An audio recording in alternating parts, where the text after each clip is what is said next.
Lucas Hale had built empires, closed billion-dollar deals, and stared down corporate sharks without flinching.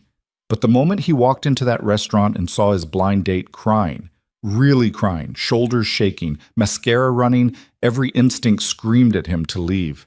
He didn't do emotional messes. He couldn't afford to. Not anymore. Not since the funeral. Not since Sophie started asking why Mommy wasn't coming home. His hand was already on the door when she looked up, and something in those red, swollen eyes stopped him cold. He recognized that look. He saw it every morning in his own mirror. If you're watching from anywhere in the world, drop your city in the comments below. I want to see how far this story travels. And if it moves you, hit that like button. Now let me tell you how two broken people found each other when they'd both given up on being found. The reservation was for 7:30. Lucas arrived at 7:15 because that's what successful people did. They controlled the variables, maintained the advantage. The restaurant was one of those places where the lighting cost more than the food, all Edison bulbs and exposed brick, the kind of spot where tech entrepreneurs pretended to be humble while discussing their third-round funding. He hated it immediately. "Mr. Hale, your table is ready." The hostess smiled with practiced warmth, the kind that came from years of pretending wealthy customers were fascinating rather than insufferable. "I'm waiting for someone." "Of course. Can I get you started with something from the bar?" "Water's fine." She nodded and disappeared, leaving Lucas standing near the entrance like an idiot, tugging at his collar. The tie felt like a noose. He'd told Marcus, his business partner and allegedly his best friend, that he wasn't ready for this. 6 months since Emma died. 6 months of Sophie crying herself to sleep. 6 months of him pretending he knew what the hell he was doing as a single father. "You need to get back out there," Marcus had said over scotch in Lucas's office, feet up on the desk like he owned the place. "Emma wouldn't want you alone." Lucas had almost thrown his glass at him. What did Marcus know about what Emma would want? Emma was gone. Emma was ash in an urn on the mantel that Sophie thought was a decorative vase. Emma was a hole in the world that no amount of money or work or pretending could fill. But Marcus had already set up the date. Some woman from his wife's book club or yoga class or wherever the hell wealthy people met other wealthy people. "She's nice," Marcus had promised. "Normal. You'll like her." Lucas didn't want to like anyone. The hostess returned with water in a glass that probably cost $40. "Your date just arrived. She's at the table." "Thanks." He straightened his jacket and walked through the restaurant, past couples leaning close over candlelight, past groups of friends laughing too loud over wine. His table was in the back corner, supposedly private, supposedly romantic. He could already see her silhouette against the window, and then he got close enough to see her face. She was crying. Not delicate, photogenic tears either. Real crying, the kind that made your face blotchy and your nose run, the kind that came from somewhere deep and dark and usually private. Her shoulders were shaking. She had a napkin pressed to her eyes, but it wasn't helping. Mascara streaked down her cheeks in black rivers. Lucas stopped walking. Every rational part of his brain said to turn around. This was a disaster. This woman was clearly going through something, and he was the last person qualified to deal with anyone else's emotional crisis when he couldn't handle his own. He could text Marcus later, make an excuse, maybe even be honest for once, and say he wasn't ready. He was already turning when she lowered the napkin and looked up. Their eyes met. Lucas forgot how to breathe. It wasn't because she was beautiful, though she was, even with the crying, even with the ruined makeup. It was something else, something in her expression that he'd seen before, in other faces, in other moments that left permanent marks. He'd seen it in his mother's eyes after his father walked out. He'd seen it in Emma's eyes during her last week when the pain was so bad she couldn't hide it anymore. He'd seen it in his own reflection every single morning since the funeral. Brokenness. Real, bone-deep brokenness that no amount of makeup or smiling or pretending could cover up. The woman saw him staring and her face crumpled further. "Oh, God," she said, her voice thick and wet. "You're him. You're Lucas Hale." "I am." "I'm so sorry." She started gathering her purse, her phone, the napkin, hands shaking so badly she dropped everything twice. "This was a mistake. I shouldn't have come. I'll just—" "Wait." She froze, half standing, looking at him like a deer caught in headlights. Lucas didn't know why he said it. Didn't know why his feet carried him to the table instead of the door. Didn't know why he pulled out his chair and sat down like this was normal, like finding your blind date in tears was just another Tuesday. Please, he said quietly. Sit. You don't want to do this, she said, but she was already sinking back into her chair, like her legs couldn't hold her anymore. Trust me, you should leave. Probably. Lucas picked up his water glass, took a sip, bought himself time to figure out what the hell he was doing. But I'm already here.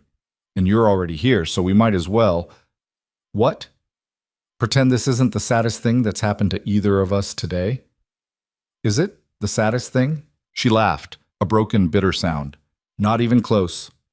The waiter appeared with impeccable, terrible timing. Good evening, folks. Can I start you off with some appetizers? We have a wonderful... Give us a minute, Lucas said, not looking at him. Of course, sir. The waiter vanished. Lucas leaned back in his chair, studying the woman across from him. She was trying to fix her makeup with another napkin, making it worse. Her dress was nice, but not expensive. He had learned to spot the difference years ago. Her jewelry was minimal. Her hands were shaking. I'm Maya, she said finally, giving up on the makeup. Maya Quinn, in case Marcus didn't tell you. He told me your name, didn't mention much else. Probably for the best. She took a shaky breath, meeting his eyes again. Look, I appreciate you not running away immediately, but you really should. I'm a mess, literally and figuratively. This was a stupid idea. I don't know why I agreed to it. Why did you? Honestly? Preferably. Maya's laugh was sharper this time. Because your friend's wife offered me $200 to show up, and I'm so broke right now that $200 seemed worth humiliating myself in front of a billionaire. Lucas blinked. Whatever he'd expected her to say, it wasn't that. She paid you to come on this date? She called it a styling fee. Maya made air quotes with her fingers. Said she wanted to make sure I had something nice to wear. I think she was just trying to be kind. In that way, wealthy people are kind when they pity you but don't want to say it out loud. Jesus. Yeah. Maya picked up her water glass, put it down without drinking. So now you know. I'm the charity case your friend set you up with because apparently you need to get back out there, and I need grocery money. Perfect match, right? She said it like a challenge, like she expected him to leave now, armed with this information. Like she was used to people leaving once they knew the truth about her. Lucas should leave. This whole situation was wrong, exploitative maybe, definitely weird. Marcus's wife had essentially bought this woman's time, dressed her up, and delivered her like some kind of emotional support animal for the sad widower. But he didn't leave. What would you have done tonight if you hadn't come here? He asked instead. Maya frowned. What? You needed $200 badly enough to agree to this. What would you have been doing tonight if you'd said no? She was quiet for a long moment, fingers tracing the rim of her water glass. When she spoke, her voice was softer. Probably working my second shift. I waitress at a diner near the hospital. Tuesday nights are usually good tips. Nurses coming off shift, families waiting for news. I'd have made maybe $70, $80 if it was busy. So you gave up $80 guaranteed for $200 to have dinner with a stranger. When you put it like that, it sounds mercenary. It sounds practical. Is there a difference? Lucas considered this. Sometimes. Not always. The waiter reappeared, hovering at a respectful distance. Lucas waved him over. We'll start with the burrata, he said, not looking at the menu, and the octopus, if it's not terrible tonight. The octopus is excellent, sir. We'll see. Give us another few minutes for entrees. Of course. After the waiter left, Maya raised an eyebrow. You order for women you just met? Only when they look like they haven't eaten anything today. Her face flushed. I ate. What? Half a granola bar around noon. And coffee. Lots of coffee. That's not eating. That's survival mode. Welcome to my life. She said it lightly, but there was an edge underneath. Not all of us can afford $40 appetizers whenever we want. The burrata's $52. Of course it is. Lucas leaned forward. Maya, I'm not trying to flex on you or whatever you think this is. I'm hungry. You're hungry. We're both here already. Can we just eat something and talk like normal people for an hour? No expectations, no weird charity dynamic, just dinner. Why? Why what? Why do you care? You could leave right now. Text Marcus later. Tell him his wife is insane for paying me to show up. Forget this ever happened. Why are you still sitting here? It was a fair question. Lucas didn't have a good answer. Because you were crying, he said finally. And I wanted to know why. Maya's expression shifted, something vulnerable flickering across her face before she locked it down. That's none of your business. No, it's not. So why do you care? I don't know, Lucas admitted. Maybe because I know what it looks like when someone's drowning. And you look like I feel most days. The words came out before he could stop them, more honest than he'd meant to be. Maya stared at him, really looking at him now, past the expensive suit and the styled hair and the armor of wealth. Marcus's wife told me about your wife, she said quietly. I'm sorry. Don't be. Everyone's sorry. Sorry doesn't help. No, I guess it doesn't. The appetizers arrived. Perfect burrata with heirloom tomatoes and basil, octopus charred just right with chickpeas and lemon. The kind of food that cost more than Maya probably made in a day. She picked up her fork, put it down, picked it up again. I don't know how to eat this, she said. Which part? The octopus. I've never had octopus. Is there a trick to it? Lucas couldn't help it. He smiled. First time in weeks. Just eat it. There's no wrong way. There's always a wrong way when you're poor in a place like this. You're not poor tonight. Tonight you're just a person having dinner. Forget the rest. Maya took a tentative bite of octopus, her eyes widening. Oh, wow. Good? Stupid good. Like offensively good. I hate that this is so good. Why? Because now I'll know what I'm missing. But she took another bite anyway, and another, and Lucas watched her slowly relax, just a fraction. They ate in silence for a while. Lucas realized he was hungry too, actually hungry, not just mechanically eating because Sophie needed to see him eat. The food was good. The silence was not terrible. You want to know why I was crying? Maya said suddenly. Only if you want to tell me. She set down her fork. I got evicted this morning. Well, evicted is too official. My landlord changed the locks and put my stuff on the curb. Illegal as hell, but what am I going to do? I can't afford a lawyer, can barely afford anything. Lucas felt something twist in his chest. Where are your things now? A friend's garage. What could fit anyway? Had to leave most of it. She laughed, but there was no humor in it. 28 years of life, and it all fit in 6 boxes and 2 trash bags. Pretty pathetic, right? It's not pathetic. Feels pathetic. Feels like I'm 30 years old and I've got nothing to show for it except debt and eviction notices and a closet full of clothes I keep for job interviews I never get. What kind of job interviews? Any kind. I've got a degree. Barely finished it. Took me 7 years because I kept having to drop out when I couldn't afford tuition, but I got it eventually. Business administration, like that means anything. I've applied to probably 300 jobs in the last year. You know how many interviews I've gotten? How many? 12. You know how many job offers? None. She took a long drink of water. I'm overqualified for service jobs and underqualified for everything else. No experience because no one will hire me to get experience. It's a perfect trap. Lucas had heard this before. The cycle that kept people poor, the structural barriers that were invisible until you were inside them. He'd always understood it intellectually. Seeing it in front of him, in a real person trying not to fall apart, made it different. What about tonight? He asked. You said you were working a second shift. Where's your first shift? I clean offices overnight, 11 to 6, 5 days a week. Then I sleep a few hours and go waitress at the diner from 2 to 9. Then sleep. Repeat. That's not sustainable. You think I don't know that? Her voice rose, sharp enough that the couple at the next table glanced over. Maya lowered her voice, but the anger remained. You think I want to live like this? I'm barely sleeping. I'm living off coffee and whatever food the diner throws out at the end of the night. I haven't had a day off in 3 months, but if I stop, if I slow down even a little, I'll end up on the street, so I don't stop. I wasn't criticizing. Yes, you were. Maybe not out loud, but I can see it on your face. The same look everyone gives me when they find out how I live. Like I'm a cautionary tale, like I made bad choices and now I'm paying for them. Did you make bad choices? Maya's laugh was bitter. Depends who you ask. I trusted the wrong people. Signed a lease with a boyfriend who emptied our account and disappeared. Took out student loans for a degree that turned out to be worthless. Didn't have parents who could bail me out when things went wrong. Those bad choices enough for you? I didn't have parents who could bail me out either. But you had something.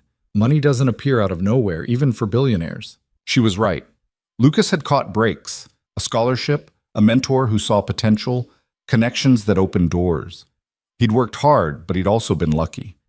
The difference between him and Maya might just be timing and opportunity. You're right, he said. I got lucky. Multiple times. Maya looked surprised, like she'd expected him to defend himself. At least you're honest about it. What's the point of lying? Most people lie.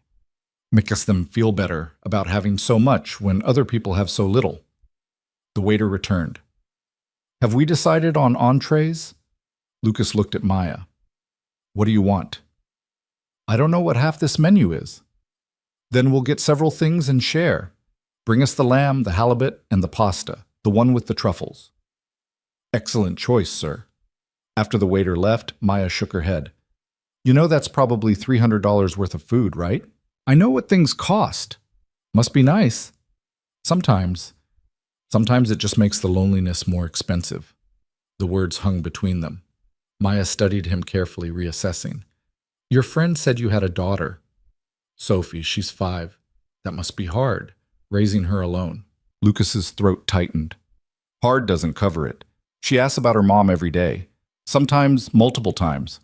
I don't know what to tell her anymore. The truth is too much. Lies feel wrong, so I just stumble through it, badly. I bet you're doing better than you think. I'm really not. Last week she asked me to braid her hair. I watched 3 YouTube videos and still made it look like a bird's nest. She cried. I cried. We both gave up and she went to school with a ponytail. Maya's expression softened. That sounds pretty normal, actually. Normal doesn't feel good enough. Normal never does. But it's all most of us get. The entrees arrived, perfectly cooked lamb, halibut with crispy skin, pasta so fragrant Lucas could taste the truffle oil from across the table. They divided everything onto their plates, and for a while they just ate. Maya was right about the food. It was offensively good. And watching her experience it, really experience it, not just eating to survive, made Lucas see it differently too. When was the last time he'd actually tasted his food instead of mechanically consuming it? Can I ask you something? Maya said, twirling pasta on her fork. Go ahead. Why did you really sit down? When you saw me crying, what made you stay? Lucas took his time answering, cutting a piece of lamb he didn't immediately eat. I saw my wife die slowly over 8 months. Cancer. By the end, she couldn't hide the pain anymore. Couldn't pretend to be strong. And I watched all our friends disappear because they didn't know what to say, didn't know how to handle the reality of it. People avoid pain when they can. But you didn't avoid mine, I mean. I'm tired of avoiding things. And you looked... He paused, trying to find the right words. You looked like someone who'd been invisible too long, like you were used to people not seeing you. That's exactly what it feels like, Maya said quietly. Like I'm screaming and no one can hear me. I heard you. Why? Because I'm screaming too. The admission surprised them both. Lucas never talked like this. Not to Marcus, not to his therapist, not to anyone. But something about this moment, this impossible situation, made honesty feel easier than lying. What are you screaming about? Maya asked. That I don't know how to be a father without a mother in the picture. That I built this entire empire and can't figure out how to make my daughter's lunch without burning the grilled cheese. That I'm terrified every single day that I'm failing her. That she'll grow up remembering me as the dad who tried but wasn't enough. You love her. Of course I love her. Then you're not failing. Kids don't need perfect. They need present. Is that from a parenting book? It's from experience. My dad wasn't around. My mom worked 3 jobs and still barely kept us fed. But she was there. She showed up. That's what I remember. Not the poverty, not the struggle, just that she didn't leave. Where is she now? Maya's face closed off. Dead. Heart attack 6 years ago. Couldn't afford insurance, ignored the symptoms until it was too late. I'm sorry. Everyone's sorry. Sorry doesn't help. She echoed his words from earlier, but gentler. But thank you. They finished eating. The waiter cleared the plates and offered dessert, which Lucas declined.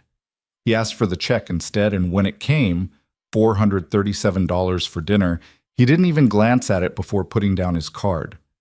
Maya watched him sign the receipt. I made $500 last week, working 80 hours. I know. You just spent almost that much on one meal. I know that too. Doesn't that bother you? Lucas met her eyes. Yes, every day. I give away millions to charity every year, and it still doesn't fix the fundamental wrongness of it. But I don't know how to fix it.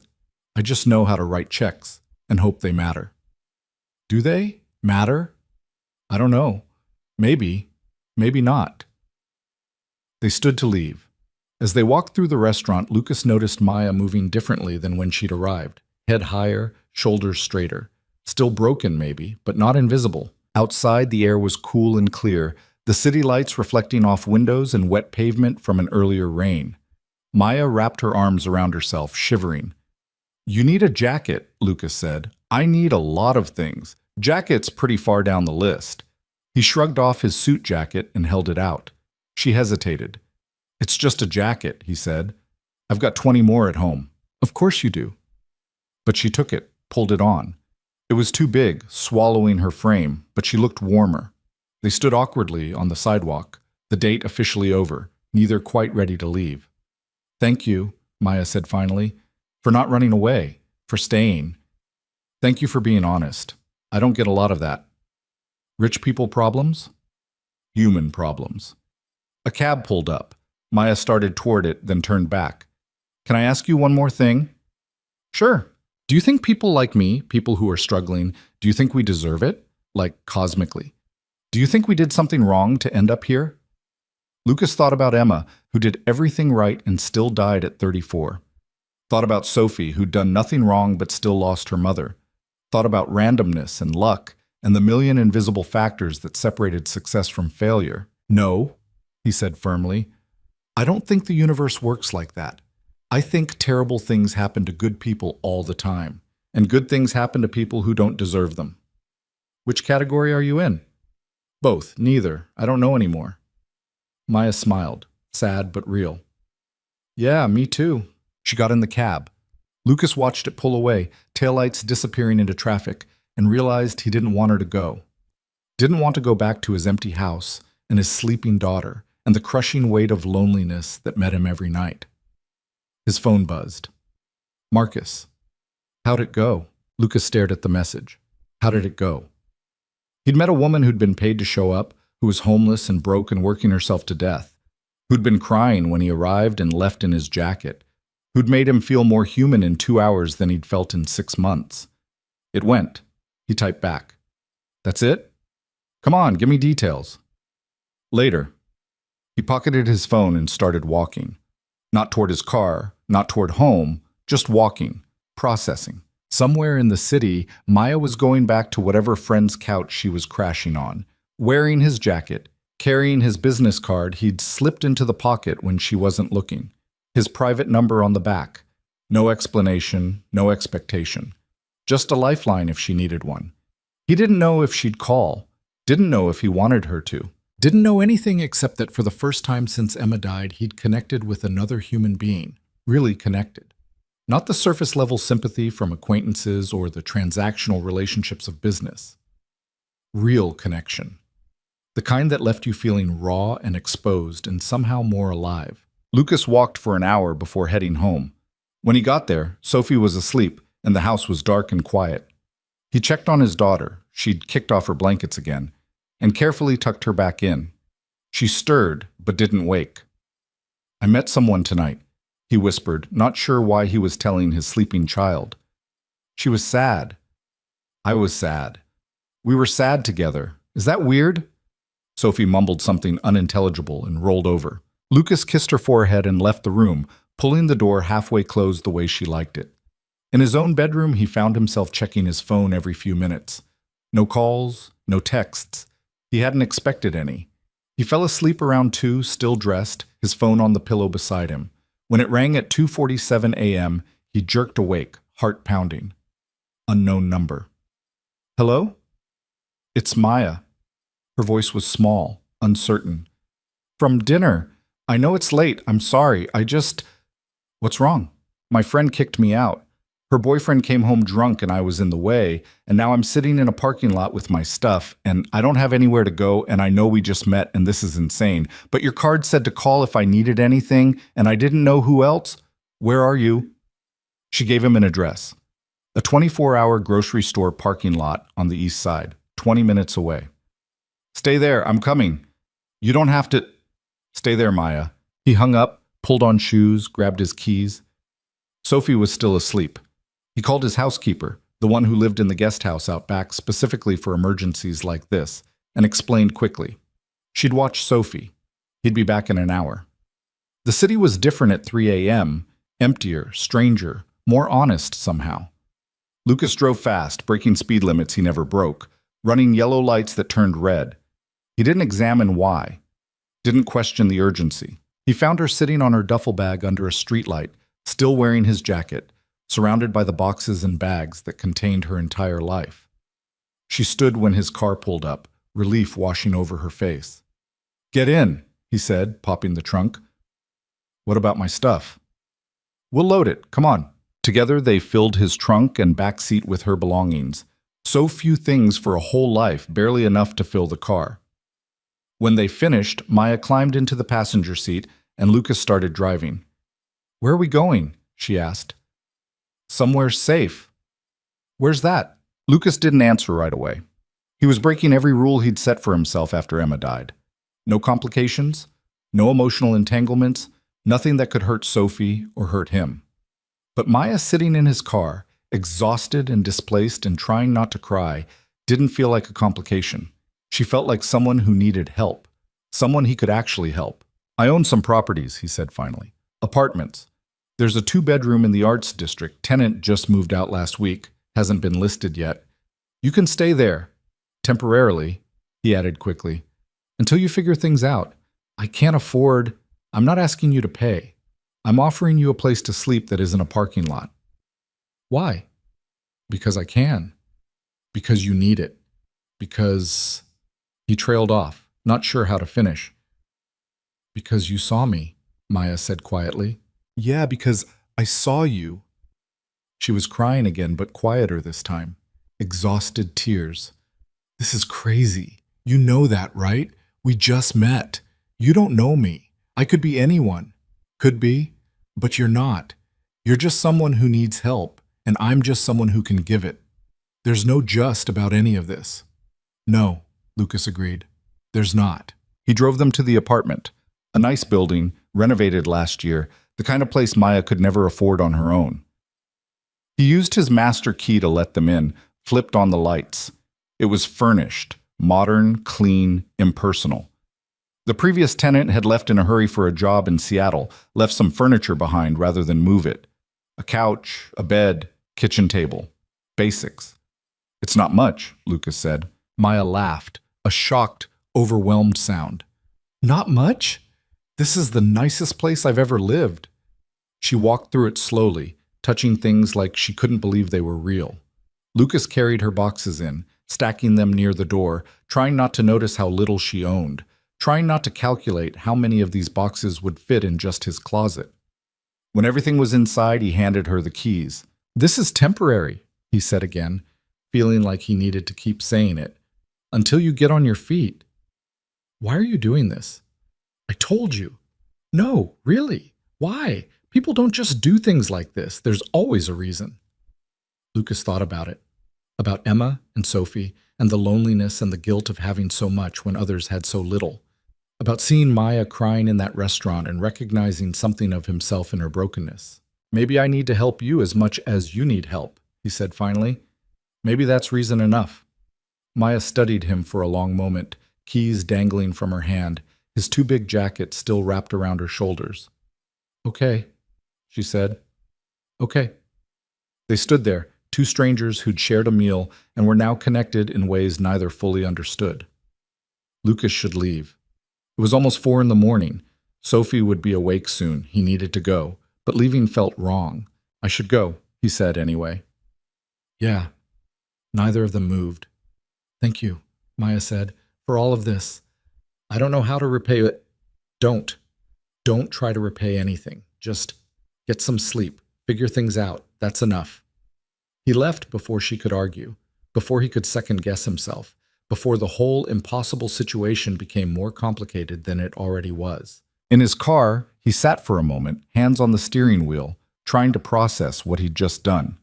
He'd given a near stranger one of his apartments, had driven across the city at 3 a.m. to rescue someone he'd met hours ago, had connected with another human in a way he hadn't since Emma died. His phone buzzed. A text from an unknown number. Maya's number, he realized. Your jacket's still upstairs. Want me to bring it down? He smiled. Keep it. I meant what I said. I've got 20 more. Thank you for everything. For seeing me. Get some sleep, Maya. You too, Lucas.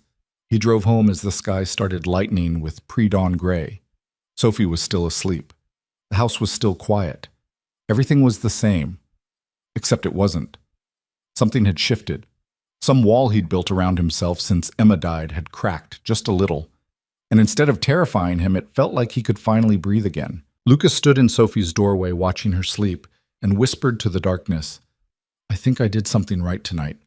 I think maybe we're going to be okay. Sophie slept on, oblivious. But for the first time in 6 months, Lucas believed his own words.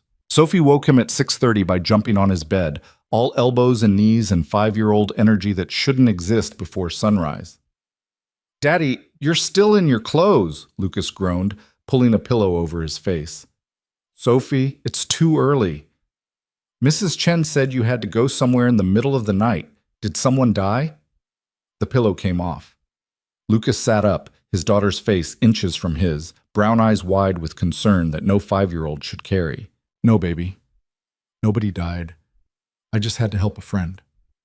What friend? Someone new. Do I know them? Not yet. Sophie climbed onto his lap, her pajamas, the ones with the unicorns Emma had bought 3 months before she died, already twisted around her small body. Mommy used to help people in the middle of the night too, when she was a nurse. Lucas's chest tightened. She did, yeah. I miss her. Me too, Soph. Me too. They sat like that for a moment, father and daughter in the morning light, holding on to each other because it was the only thing that made sense anymore.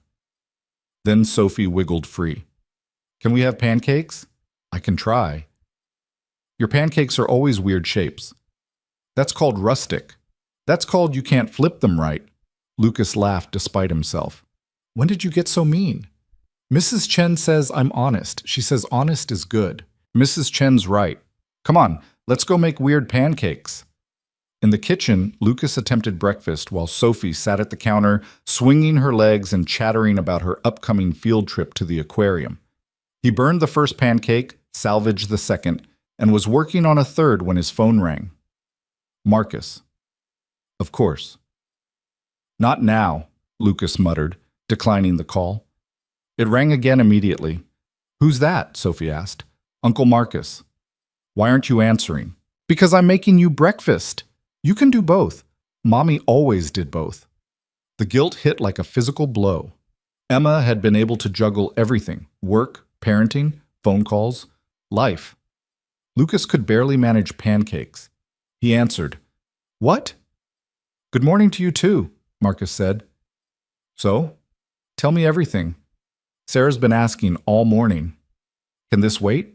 You disappeared for 3 hours in the middle of the night. My housekeeper called Sarah. Sarah called me. We've been up worried about you, so no, it can't wait. Lucas glanced at Sophie, who was watching him with interest. I'm with Sophie. So put me on speaker. Hi, Sophie. Hi, Uncle Marcus, Sophie yelled toward the phone. See? She doesn't mind. Now spill. What happened with Maya? Lucas flipped a pancake, nearly dropped it. Nothing happened. You gave her an apartment. How do you, He stopped. Mrs. Chen told Sarah. Mrs. Chen tells Sarah everything. It's why we pay her so well. So yes, I know you gave a woman you just met one of your apartments at 3 in the morning. Want to explain that? Not particularly. Lucas, she needed help. I helped. End of story. That's not the end of anything, and you know it. Marcus's voice softened. Look, I'm not judging. I'm glad you helped her. Sarah feels terrible about the whole setup, by the way. She thought she was being helpful. By paying someone to go on a date with me? When you put it like that, it sounds bad. Because it is bad. Sophie tugged on his sleeve. Daddy, you're burning the pancake. Lucas cursed under his breath, yanking the pan off the heat. The pancake was black on one side. Is that Sophie? Marcus asked. Tell her Uncle Marcus says hi again. You already said hi. Tell her anyway. Uncle Marcus says hi again, Lucas relayed. Why is he being weird? Sophie asked. Because he's always weird.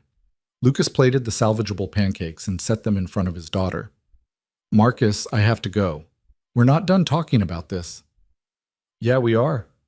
He hung up before Marcus could argue, silenced his phone, and focused on Sophie drowning her pancakes in syrup. These are good, she said, mouth full. They're burnt. Only a little bit. They ate in companionable silence, and for a few minutes, Lucas let himself pretend everything was normal. That Emma was just in the other room. That his daughter wasn't growing up without a mother. That he hadn't spent last night rescuing a woman he barely knew. His mind kept drifting back to Maya. Was she okay? Had she slept? Was she having second thoughts about accepting help from a stranger? Daddy, you're not listening. Lucas blinked. Sorry, baby. What? I said, can we go to the park today? Please. I have meetings. You always have meetings. I know, but Mommy took me to the park, even when she was tired. The guilt doubled. Okay, we'll go to the park. Really? Really, after my morning calls, we'll go. Just you and me. Sophie beamed, syrup on her chin, happiness so simple it hurt. Can we feed the ducks? If there are ducks to feed. There's always ducks, Daddy. Then yes, we'll feed the ducks. Lucas cleared the dishes while Sophie went to get dressed, taking twice as long as necessary because she couldn't decide between the purple shirt or the pink one, and also her socks had to match her shirt, but none of her socks were the right color. He solved the problem by suggesting she wear both purple and pink, which delighted her in the way only 5-year-old logic could. His morning calls were torture. Conference calls about acquisitions that didn't matter. Budget reviews that someone else could handle. Strategic planning that felt pointless when all he could think about was Maya sleeping in that apartment, alone with her boxes, probably wondering what the hell she'd gotten herself into. By 11, he couldn't take it anymore. He canceled his afternoon meetings, told his assistant he was unreachable, and loaded Sophie into the car. Where's the park? She asked, buckling herself in. Which one do you want? The one with the big slide. The one downtown? Yeah, can we go to that one? Lucas hesitated. The downtown park was 15 minutes from the apartment where Maya was staying. Coincidence? Or was his subconscious steering him there? Sure, Soph. Downtown it is. They drove through the city, Sophie singing along to the radio, making up words when she didn't know the real ones.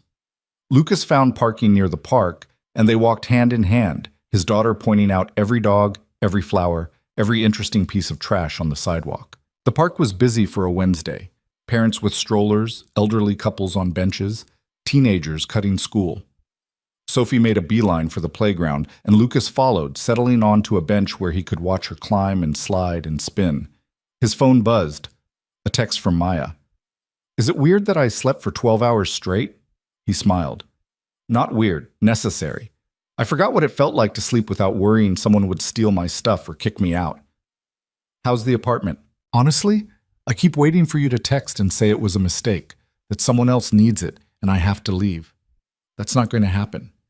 Why are you being so nice to me? Lucas stared at the question. Why was he? It wasn't just charity, wasn't just guilt about having too much. It was something about Maya herself, her honesty, her refusal to pretend things were okay when they weren't. The way she'd looked at him like he was a person instead of a bank account. Because you didn't treat me like I was broken when we met. Even though I am. The 3 dots appeared, disappeared, appeared again. We're all broken. Some of us just hide it better. You weren't hiding it last night. No, I was too tired to hide anything. Sorry about that. Don't apologize. I needed the honesty. Daddy, watch me. Lucas looked up. Sophie was at the top of the slide, waving frantically. He waved back, watched her slide down screaming with joy, then run back to do it again. His phone buzzed again. Where are you? He shouldn't tell her, should maintain boundaries, keep things professional, whatever the hell professional meant in this situation. At the park downtown. With my daughter. The one near the apartment? Yeah. Small world. Or deliberate choice. Which is it? Both. Neither. I don't know anymore. The three dots appeared for a long time before her response came. I'm going to walk over. Is that weird? His heart rate picked up. No. You sure? Yeah. Come. Lucas pocketed his phone, adrenaline surging for reasons he didn't want to examine. Sophie was on the swings now, pumping her legs, going higher. He pushed aside the worry, she's fine, the swing's safe, stop catastrophizing, and scanned the park entrance. Maya appeared 10 minutes later wearing jeans and a sweater that had seen better days, her hair pulled back in a messy ponytail. She looked rested but uncertain, like she wasn't sure if she should have come. Lucas stood, waved. She saw him and smiled, walking over. Hi. Hi. They stood awkwardly, two people who'd had an intensely honest conversation 12 hours ago and now didn't know how to exist in daylight. That her? Maya nodded toward Sophie on the swings. That's Sophie. She looks like you. Poor kid, Maya laughed. I meant it as a compliment. I know. Sophie noticed them watching and dragged her feet to stop the swing. She jumped off and ran over, all momentum and curiosity. Who's that? This is my friend Maya. Maya, this is Sophie. Sophie studied Maya with the intense scrutiny only children could manage. Are you Daddy's girlfriend? Lucas choked. No, I'm just a friend, Maya said smoothly, crouching to Sophie's level. Nice to meet you, Sophie. You're pretty. Thank you. So are you. I love your shirt. Sophie looked down at her purple and pink combination proudly. Daddy let me wear both colors. That was nice of him. He usually says I can only pick one, but today he's being extra nice. Well, daddies are allowed to be extra nice sometimes. Sophie considered this. Do you have kids? No. Why not? Sophie, Lucas started. It's okay, Maya said. I don't have kids because I'm not ready yet. Maybe someday. My mommy's not here anymore, Sophie said matter-of-factly. She died. The words still hit Lucas like a truck every time his daughter said them so casually, like she was stating the weather. Maya didn't flinch. I'm sorry. That must be really hard. Sometimes. Mostly, I'm okay. Daddy cries sometimes, though. Sophie, it's true. I hear you at night. Lucas felt his face heat. Maya looked at him, something soft in her expression. It's okay to cry, Maya told Sophie. Crying means you loved someone a lot. That's what Mrs. Chen says, too. Mrs. Chen sounds smart. She is. She makes really good cookies. Do you make cookies? Sometimes. Can you teach me? Sophie, Maya's busy. Lucas tried. I'm not busy, Maya said. I mean, not really. I'd love to teach you sometime. Sophie's face lit up. Really? Really? Can we do it today? Sophie, please, I promise I'll be good. Maya looked at Lucas, a question in her eyes. He should say no, should maintain boundaries, should not invite this woman, this stranger he'd given an apartment to 12 hours ago, into his daughter's life. If Maya's okay with it, he heard himself say. Maya smiled. I'm okay with it. They walked back to Lucas's house, Sophie between them, holding both their hands and swinging herself forward every few steps. She chattered the entire way about school and her friends and the aquarium trip next week and how she'd never made cookies from scratch before, only the frozen kind that Mrs. Chen bought. At the house, Mrs. Chen met them at the door, eyebrows raised. This is Maya, Lucas said. She's going to help Sophie make cookies. Mrs. Chen's expression shifted from surprise to something knowing. I see. Welcome, Maya. Thank you. We have everything you need in the kitchen. I'll be in the guest house if you need me. She left them alone, and Lucas realized he had no idea what happened next.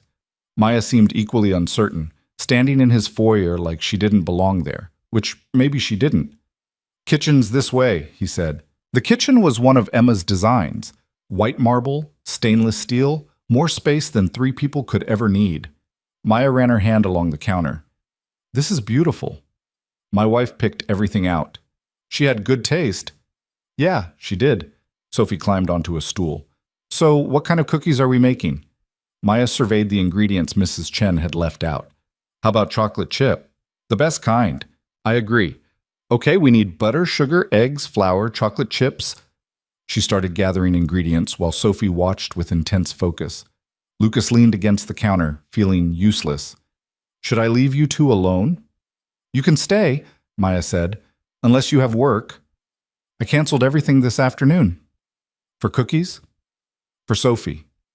Their eyes met, and something passed between them. Understanding maybe, or recognition. Maya was the first to look away. Okay, Sophie, first rule of baking. We wash our hands really well. They moved to the sink, and Lucas watched Maya show his daughter how to scrub properly, making it a game, laughing when Sophie got soap bubbles in her hair. When had he last heard Sophie laugh like that? Really laugh, not just going through the motions? Now, Maya said, drying Sophie's hands with a towel, we cream the butter and sugar together. That means we mix them until they're fluffy. Why? Because it makes the cookies lighter. Want to try? Sophie nodded enthusiastically. Maya helped her measure ingredients, guided her hands on the mixer, explained each step without talking down to her. She was patient in a way that felt natural, not forced. Lucas found himself remembering Emma doing the same thing, teaching Sophie to help with dinner, explaining why water boiled, why bread rose, why things worked the way they did. Emma had been patient too. He'd forgotten that, forgotten a lot of things in the grief. Daddy, you're staring, Sophie said. Sorry. You can help if you want. I'm good watching. He's afraid of messing up, Maya told Sophie conspiratorially. Some adults are scared of making mistakes. Daddy makes mistakes all the time, like when he burns pancakes. Hey, Lucas protested weakly, or when he puts my shirt on backwards. That was one time. Or when he forgot to pick me up from school and Mrs. Chen had to call him. Maya bit back a smile. Sounds like Daddy's human. What's that mean?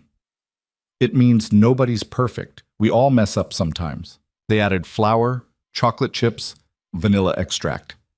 Sophie got flour on her nose, then on Maya's nose, then they both had it in their hair. The kitchen became a disaster zone of spilled ingredients and dirty bowls, and Lucas didn't care, couldn't care, because his daughter was happy, and that was worth any amount of cleanup.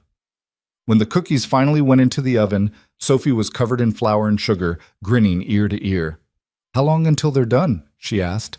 About 12 minutes, Maya said. That's forever. We could play a game while we wait. Know any good ones? Sophie dragged Maya to the living room, where she produced a battered board game from the closet, something Emma had bought at a yard sale months before she died. Lucas hadn't touched it since. They played while the cookies baked, and Lucas watched from the doorway, unable to participate, unable to look away. Maya was good with Sophie, really good. Not trying too hard, not being fake cheerful, just present, listening when Sophie talked, laughing at her jokes that weren't really jokes, treating her like a person, not just a kid. The timer went off. They rushed back to the kitchen and Maya pulled out perfect golden cookies. They're beautiful, Sophie breathed. You made them, Maya said. I just helped. Can I eat one now? They're hot. We have to wait. How long? 5 minutes. That's also forever. But she waited, bouncing on her stool, watching the cookies cool with religious intensity. When Maya finally said they were ready, Sophie grabbed one and bit in, eyes closing in bliss. These are the best cookies ever, she declared, mouth full. Better than Mrs. Chen's frozen ones? Way better. Can you come back and make them again? Maya glanced at Lucas. If your dad's okay with it. Sophie turned to him, pleading in her eyes. Please, Daddy? What was he supposed to say? No, Sophie, this nice woman who helped you bake and played games and made you laugh can't come back because I'm scared of feeling something again?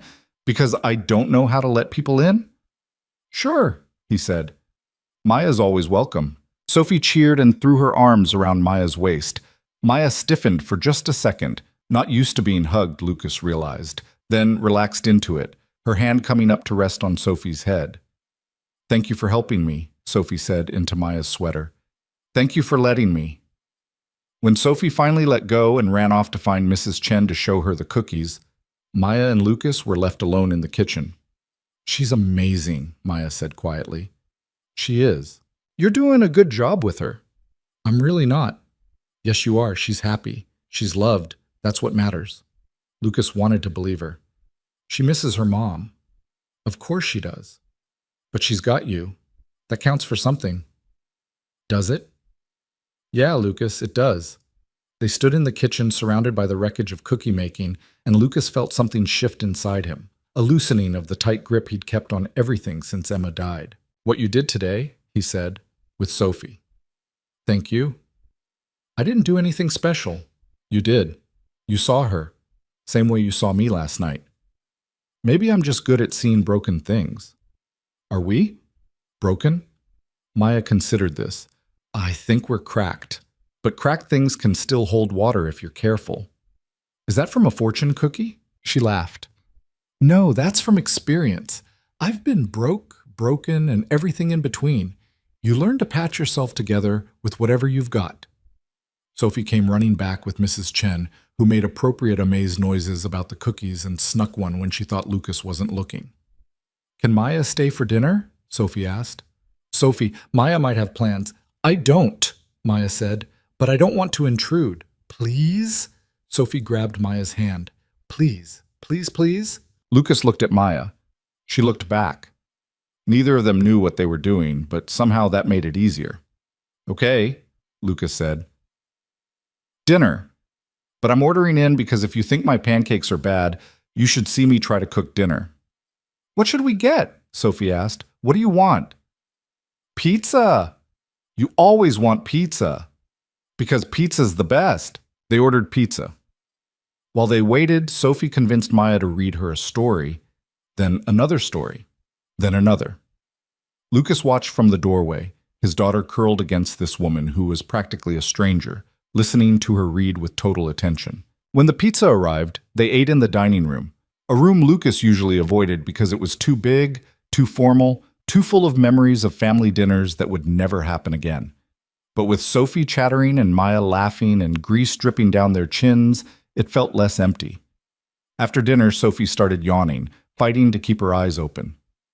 Someone needs a bath, Lucas said. No bath. Not tired. You're falling asleep in your pizza. I'm not. Sophie, I can help, Maya offered, if that's okay. Lucas hesitated. This was crossing another line, letting her into bedtime routines, into the most domestic parts of their lives. Please, Daddy, Sophie mumbled. I want Maya to help. Okay, but then it's bedtime for real. They went upstairs, Sophie holding Maya's hand, Lucas trailing behind. In the bathroom, Maya ran the bath while Sophie picked out her pajamas. The unicorn ones again, always the unicorn ones. Lucas stood in the doorway, watching Maya test the water temperature, add bubble bath, help Sophie undress. She moved like she'd done this before, which didn't make sense because she'd said she didn't have kids. I used to babysit, Maya explained, catching his look. Helped raise my little brother before he moved in with his dad. I know my way around bath time. Sophie climbed in, immediately covering herself in bubbles. Maya knelt beside the tub, washing Sophie's hair while the girl talked about school and friends and the aquarium trip and a dozen other things. Maya? Sophie said suddenly. Yeah? Are you going to be my daddy's girlfriend? Lucas nearly choked. Maya handled it better. We're friends right now. Is that okay? I guess, but Daddy needs a girlfriend. He's lonely. Sophie, you are. You get sad at night. I hear you. Maya looked at Lucas over Sophie's wet head. He looked away, embarrassed. Being sad doesn't mean he needs a girlfriend, Maya said gently. Sometimes people just need time. How much time? I don't know. Everyone's different. Mommy's not coming back. The statement hung in the air, so simple, so devastating. Maya didn't flinch. No, she's not. So Daddy should probably find someone new eventually, otherwise he'll be lonely forever. Your daddy has you. You're pretty good company. Sophie considered this. I am good company. The best. They finished the bath, dried off, got Sophie into her pajamas. She demanded 2 stories, got 1.5 before she started falling asleep mid-sentence. Maya kissed her forehead without thinking, then froze, realizing what she'd done. Is that okay? she whispered to Lucas. He nodded, unable to speak. They left Sophie's room, pulling the door halfway closed, and stood in the hallway like teenagers who'd stayed out too late. I should go, Maya said. Yeah. Neither of them moved. Today was really nice, she said. I haven't felt this normal in a long time. What's normal? This. Baking cookies, eating pizza, playing games, just being part of something. You're always welcome to be part of this, whatever this is. Maya smiled. What is this? Honestly, I have no idea. Me neither. They walked downstairs. At the door, Maya turned back. Lucas? Yeah, thank you. For last night, for today, for treating me like I matter. You do matter. Not to most people. Then most people are idiots. She laughed, surprised. Maybe. Drive safe. Text me when you get home. Home. She tested the word. That's going to take some getting used to. After she left, Lucas cleaned the kitchen, putting away dishes, wiping down counters. Mrs. Chen appeared silently, started helping without being asked. She's good with Sophie, Mrs. Chen said. I know. And good for you too, I think. Mrs. Chen, I'm not saying you need to marry her tomorrow. I'm saying it's nice to see you smile again. I smile. Not like that. Not real. She finished the last dish and patted his arm. Emma would want you to be happy. She told me so those last few weeks. Said she worried most about you being alone. Lucas's throat closed up. She said that? Many times. Said you were terrible at being alone, that you needed people. Mrs. Chen headed for the door, then paused. For what it's worth, I think Maya might need people too. Maybe you can need each other. She left him standing in the kitchen, Emma's kitchen, thinking about needing and being needed and whether that was enough to build something on. His phone buzzed. Made it home safe. Thank you again for today. Thanks, Sophie. She's the one who wanted you to stay. Smart kid. She likes you. I like her too. And you? Yeah? Yeah. Good night, Lucas. Good night, Maya. He went to bed that night and didn't cry for the first time in 6 months. Didn't lie awake cataloging his failures as a father, as a husband, as a human being. Instead, he thought about cookies and laughter and Sophie's face covered in flour. Thought about Maya reading stories with his daughter curled against her. Thought about being seen, really seen, by someone who understood brokenness from the inside. And for the first time since Emma died, Lucas let himself imagine what tomorrow might look like instead of dreading it. The next morning, Lucas woke to find Sophie already dressed and standing by his bed, staring at him with unsettling intensity. Can Maya come over again today? He checked his phone. 6:45. Soph, it's barely morning. But can she? She has her own life. She can't just come over whenever you want. Why not? Because that's not how the world works. Sophie's face fell. But I like her. I know you do. Don't you like her? Lucas sat up, rubbing his face. This conversation was too complicated for before 7 a.m. Yes, I like her, but Maya's looking for a job. She's got things to do. Like what? Like, I don't know. Adult things? Can't she do adult things here?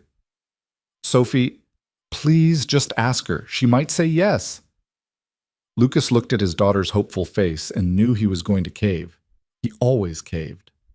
I'll text her, but if she's busy, you can't be upset. I won't be upset. She was absolutely going to be upset. He pulled out his phone, stared at it for a full minute, trying to figure out what to say. Finally settled on simple. Sophie wants to know if you're free today. The response came fast. Tell Sophie I'm very free. What did you have in mind? Honestly? No idea. She just wants you around. I want to be around too. What time? Lucas glanced at Sophie, who was practically vibrating with anticipation. Whenever works for you. Give me an hour to make myself presentable. You looked fine yesterday. I looked like someone who slept in a parking lot 2 days ago. Fair point. See you in an hour. Sophie squealed when he told her, already running to her room to change her outfit, even though she'd just gotten dressed. Lucas heard drawers opening, clothes being thrown, The particular chaos only a 5-year-old could create before breakfast. He showered, shaved, spent too long picking out a shirt before settling on the first one he'd tried on. When had he last cared what he wore? The funeral, maybe. Everything since had been autopilot. Mrs. Chen appeared with coffee and raised eyebrows. Maya coming back? Apparently. Good. House feels less empty with her here. It's been one day. Sometimes one day is enough to know. She left him with that cryptic statement and his coffee. Lucas drank it standing at the kitchen window, watching the sun come up over the yard Emma had designed. She'd wanted a garden, had planned to teach Sophie about growing things, about patience and seasons and life cycles. Another thing that would never happen. His phone buzzed. Marcus again. He'd been calling and texting since yesterday, increasingly frantic. Lucas kept ignoring him because he didn't have answers to the questions Marcus would ask. Didn't know how to explain what was happening because he didn't understand it himself. Maya arrived exactly an hour later, wearing different jeans and the same sweater, her hair down this time. Sophie launched herself at Maya before she'd fully cleared the doorway. "You came!" "Of course I came. I said I would. We're going to have so much fun today." "What are we doing?" Sophie looked at Lucas expectantly. He looked back, equally blank. "We didn't actually plan anything," he admitted. "Can we go somewhere?" Sophie asked. "Please? I want to show Maya stuff." "What stuff?" "I don't know. Fun stuff. Park stuff. Adventure stuff." Maya laughed. "Adventure stuff sounds good. What do you think, Lucas?" What he thought was that he had a company to run, calls to return, meetings he'd already rescheduled twice. What he said was, "Sure, let's have an adventure." They ended up at the Science Museum because Sophie insisted Maya needed to see the dinosaurs. Lucas hadn't been since before Emma got sick. Couldn't remember the last time he'd done something just because Sophie wanted to, not because it was scheduled or required or part of maintaining normalcy. The museum was packed with school groups and families, noise echoing off the high ceilings. Sophie dragged them through exhibits, talking a mile a minute, pointing out every fossil and fact like she'd personally discovered them. Maya listened to all of it, asked questions, got genuinely excited about things Lucas had stopped seeing years ago. She made it fun. Made him remember why these places existed in the first place. "Look at this one," Sophie said, pointing at a massive T-Rex skeleton. "His name is Rex. Isn't that funny? A T-Rex named Rex?" "Very funny," Maya agreed. "Mommy used to say he looked grumpy, like he needed a nap." Lucas tensed, waiting for the sadness, the tears. But Sophie just smiled at the memory and moved on to the next exhibit. Maya caught his eye, a question there. "She's been doing that more lately," Lucas said quietly, mentioning Emma without falling apart. "Is that good or bad?" "I don't know. Both, maybe. It means she's accepting it, but it also means she's forgetting." "She won't forget. Not the important stuff." "How do you know?" "Because I lost my mom, and I remember everything that matters. Not the details. I couldn't tell you what she wore most days or what we had for dinner, but I remember how she made me feel. That doesn't go away." They followed Sophie to the space exhibit, where she pressed her face against a display about Mars rovers and declared she was going to be an astronaut when she grew up. "Yesterday you wanted to be a veterinarian," Lucas said. "I can be both. Astronaut veterinarian, taking care of space dogs." "There are no dogs in space." "There could be. I'll bring them." Maya crouched next to her. "I think that's a great plan. Space needs more dogs." "See, Daddy? Maya agrees with me. Maya's encouraging your chaos." "What's chaos?" "It's a compliment," Maya said, winking at Lucas. They spent 3 hours in the museum, Sophie running from exhibit to exhibit until she finally crashed, begging to be carried. Lucas hoisted her onto his shoulders, and she immediately went limp, exhausted. "Food?" Maya suggested. "Please." They found a diner a few blocks away, slid into a booth, ordered burgers and fries and milkshakes. Sophie revived enough to eat, then promptly fell asleep against Lucas's arm, chocolate shake mustache on her face. "She's out," Maya said. "She does this. Burns through all her energy, then just shuts down." "It's sweet." Lucas looked down at his daughter, her small body warm against his side, her breathing already deep and even. "Yeah, it is." Maya picked at her fries. "Can I ask you something?" "Sure." "Why are you doing this?" "Eating lunch?" "This, all of this, yesterday, today. letting me into your life when you don't know me. Lucas considered his answer carefully. You want the truth? Always. I don't know, maybe because Sophie likes you. Maybe because you're the first person in months who doesn't look at me with pity. Maybe because when I'm around you, I don't feel like I'm drowning as much. Maya's eyes were bright. You feel like you're drowning? Every day. Since Emma died, it's like I'm underwater and everyone else is on the surface. They can breathe fine. I'm just trying not to go under. I know that feeling. Yeah? Yeah. Poverty's like that. You're always one problem away from disaster. Always trying to keep your head up. Is it getting better? With the apartment, I mean. Better doesn't feel like the right word. More stable, maybe. Less terrified. She paused. I got 3 job interviews this week. That's great. Maybe. Probably not. I've learned not to get my hopes up. What kind of jobs? Office stuff. Admin assistant, data entry, customer service. Nothing exciting, just something that pays. Lucas wanted to offer her a job at his company, knew it was too soon, too complicated. Instead, he said, You'll get something. You're smart, resilient. That's worth more than most people realize. Not to HR departments. Then they're idiots. She smiled. You keep saying that about people. Because it keeps being true. Sophie stirred, mumbled something about space dogs, went back to sleep. Maya watched her with an expression Lucas couldn't quite read. What? He asked. Nothing. Just, she's lucky to have you. Most days I think she got a bad deal. Most days you're wrong. They finished eating.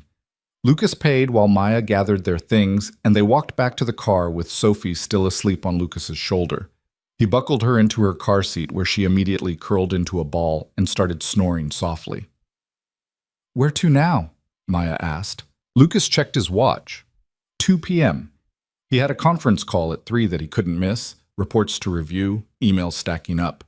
The responsible thing would be to go home, let Maya leave, get back to work.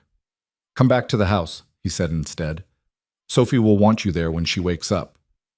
You sure? Yeah, I'm sure. At home, Lucas carried Sophie to her room while Maya wandered the first floor, looking at photos on the walls, books on the shelves. Lucas found her studying a picture of Emma. That's her? Maya asked. Yeah. 2 years ago, before everything. She was beautiful. She was. Maya turned to face him. I'm not trying to replace her. I know I can't. I know. That's not what this is. What is this? For the second time, Lucas didn't have an answer. I don't know, but I don't want to stop finding out. His phone rang. Marcus. Again. Lucas silenced it. You should probably answer that, Maya said. Probably. But you're not going to. Not yet. The phone rang again immediately, then again.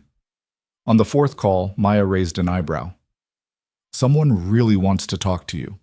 Lucas sighed and answered. What? Finally, Marcus practically shouted. Do you know how many times I've called? I've been busy. Too busy to talk to your business partner? We have a company to run, Lucas. I know. Do you? Because you've been MIA for 2 days. You've canceled every meeting. You're not responding to emails. What the hell is going on? Lucas glanced at Maya, who was pretending not to listen while clearly listening. I'm taking some personal time. Personal time? You don't take personal time. You took 2 days off after Emma's funeral and came back. What's different now? I'm different now. Marcus was quiet for a beat. Is this about Maya? Partially. Sarah feels terrible about the setup. She wants to apologize. Tell Sarah it's fine. Better than fine, actually. So you like her? Maya? We're friends. Lucas, you don't have friends. You have business associates and your daughter and me, and I'm only your friend because we started this company together. You don't make new friends. So what's really happening? Lucas walked into the kitchen for privacy, lowered his voice. I don't know, Marcus. I met her and something clicked. She gets it, gets me. And Sophie likes her, which hasn't happened with anyone since Emma died. You've known her for 3 days. I know. That's insane. I know that too. Are you sure you're not just, I don't know, latching onto the first person who showed up? Grief makes people do weird things. This isn't grief. Or maybe it is. I don't know the difference anymore. Marcus sighed heavily. Okay, fine. Do whatever you need to do, but at least check your email once a day. The board is starting to ask questions. I'll handle the board. When? Soon. Lucas, Marcus, I have to go. He hung up before his friend could argue, stood in the kitchen trying to remember why the board mattered, why quarterly reports mattered, why any of it mattered when his daughter was asleep upstairs and there was a woman in his living room who made him feel human again. Maya appeared in the doorway. Everything okay? Business stuff. It can wait. Can it? It has to. She studied him. You're avoiding something. Lots of things. Want to talk about it? Not particularly. Okay. She didn't push, didn't pry, just accepted his answer and moved on. I should probably go. Let you get back to work. Stay. Lucas, please stay for dinner at least. Sophie will be disappointed if you leave. Will Sophie be disappointed or will you? Both. Probably me more. Maya's expression softened. Okay, I'll stay. They ordered Chinese food when Sophie woke up, ate it on the living room floor because Sophie insisted it was more fun that way. Lucas couldn't remember the last time he'd sat on the floor to eat. Emma used to do it with Sophie all the time. He thought it was messy and impractical. Now it just felt nice. After dinner, Sophie wanted to play a board game, the same one from yesterday. They played 3 rounds, Sophie winning twice by cheating in ways she thought were subtle but weren't. Maya let her win. Lucas called her on it. What? Sophie protested. I won fair. You moved your piece 6 spaces on a 4. Did not. Soph, I watched you. Maybe you counted wrong. Maya laughed so hard she snorted, which made Sophie laugh, which made Lucas laugh despite himself. When was the last time this house had laughter in it? Real laughter, not the forced kind that came from trying to maintain normalcy? By 8 p.m., Sophie was yawning again, fighting sleep like it was her mortal enemy. Bedtime, Lucas announced. No, Maya just got here. Maya's been here all day. But I'm not tired. You're falling asleep sitting up. I'm not. She yawned hugely, immediately undercutting her argument. Maya stood. I should go anyway.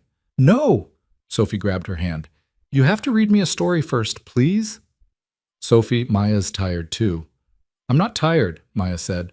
1 story, then I'll go. Deal? Deal! They went through this bedtime routine again. Bath, pajamas, teeth. Sophie picked 3 books and Maya negotiated her down to 1. She read about a bear who couldn't sleep, her voice soft and steady, and Sophie was out before the bear found his den. Lucas watched from the doorway again, same as yesterday, unable to look away. Maya kissed Sophie's forehead like it was the most natural thing in the world, tucked the blanket around her small body, turned off the lamp. They tiptoed out together. She's a good kid, Maya whispered. She really is. Downstairs, they stood in the foyer again, same position as the night before. Maya should leave. Lucas should let her. Neither of them moved. Thank you for today, Lucas said. You keep thanking me. I should be thanking you.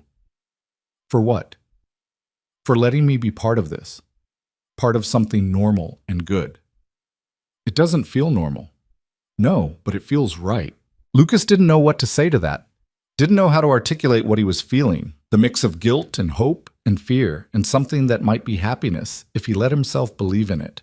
Maya reached for the door and Lucas caught her hand without thinking. Wait. She turned back. What?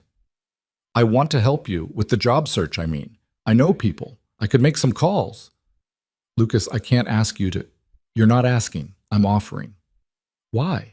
Because you deserve a chance.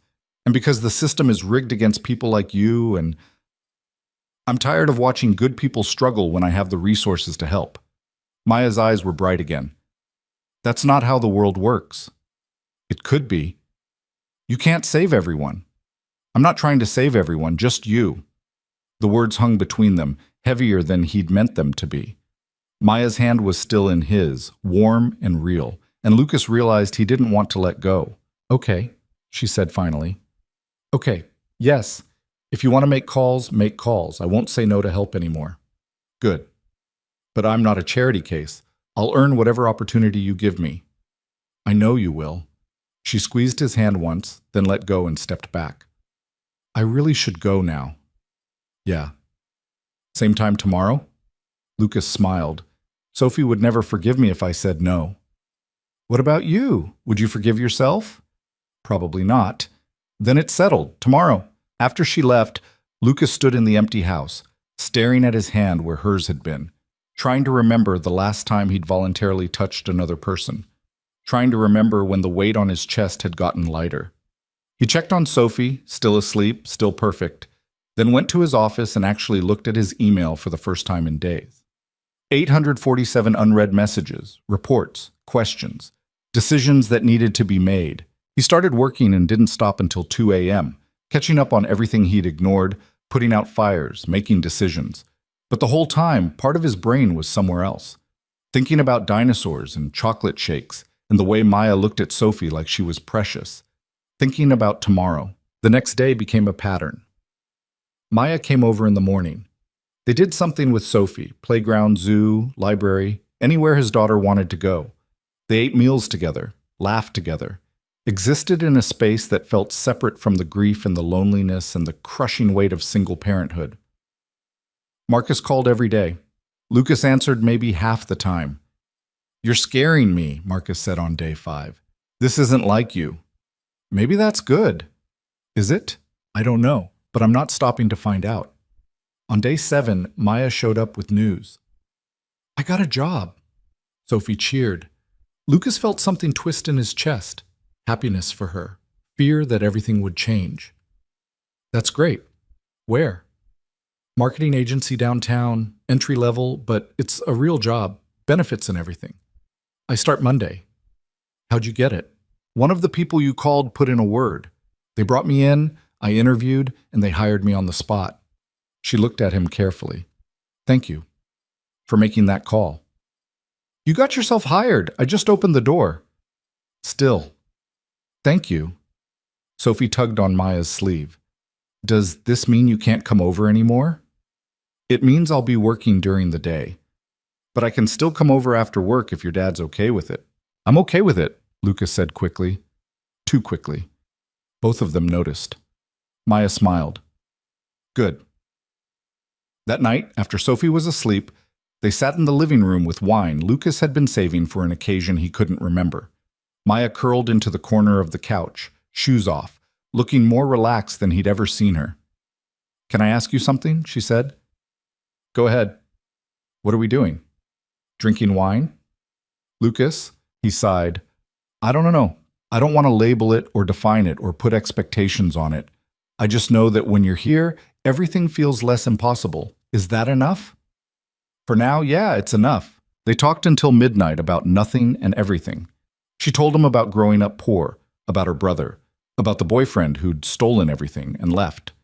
He told her about building his company, about Emma's illness, about the guilt of being relieved when she finally died because at least the suffering was over. That doesn't make you a bad person, Maya said. Doesn't make me a good one either. You're human. That's all any of us are. When she finally left, Lucas walked her to her car. She turned before getting in. Lucas? Yeah? I'm falling for you. Just thought you should know. His heart stuttered. Maya, you don't have to say it back. I just wanted to be honest. That's what we do, right? We're honest with each other. Yeah, that's what we do. Good night, Lucas. Good night. He watched her drive away, her taillights disappearing around the corner, and let himself admit what he'd been avoiding for days. He was falling too. The realization should have terrified him. Maybe it did, a little. But mostly, it just felt like breathing after being underwater for 6 months. Like maybe drowning wasn't inevitable after all. Inside, he found Mrs. Chen in the kitchen making tea. You're up late, he said. Couldn't sleep. You? Just walked Maya out. She's good for you. Everyone keeps saying that. Because it's true. You're different when she's around. Lighter. Is that okay? To be lighter? Emma's only been gone 6 months. Mrs. Chen poured 2 cups of tea, handed him one. Emma's been gone 6 months. You've been grieving longer than that. From the diagnosis, from watching her suffer. You've earned the right to be happy again. What if I'm not ready? What if you are, and you're just scared? Lucas didn't have an answer for that. Mrs. Chen patted his hand and left him with his tea and his thoughts. He sat in the quiet kitchen, in the house Emma had made a home, and let himself imagine what might come next. Not replacing Emma, he'd never do that, but maybe adding something new, something that helped the hurt heal instead of ignoring it. Maybe that was allowed. Maybe he deserved it. Maybe they both did. His phone buzzed. Maya. I meant what I said. No pressure, just honesty. I know. And Maya? Yeah? I'm falling too.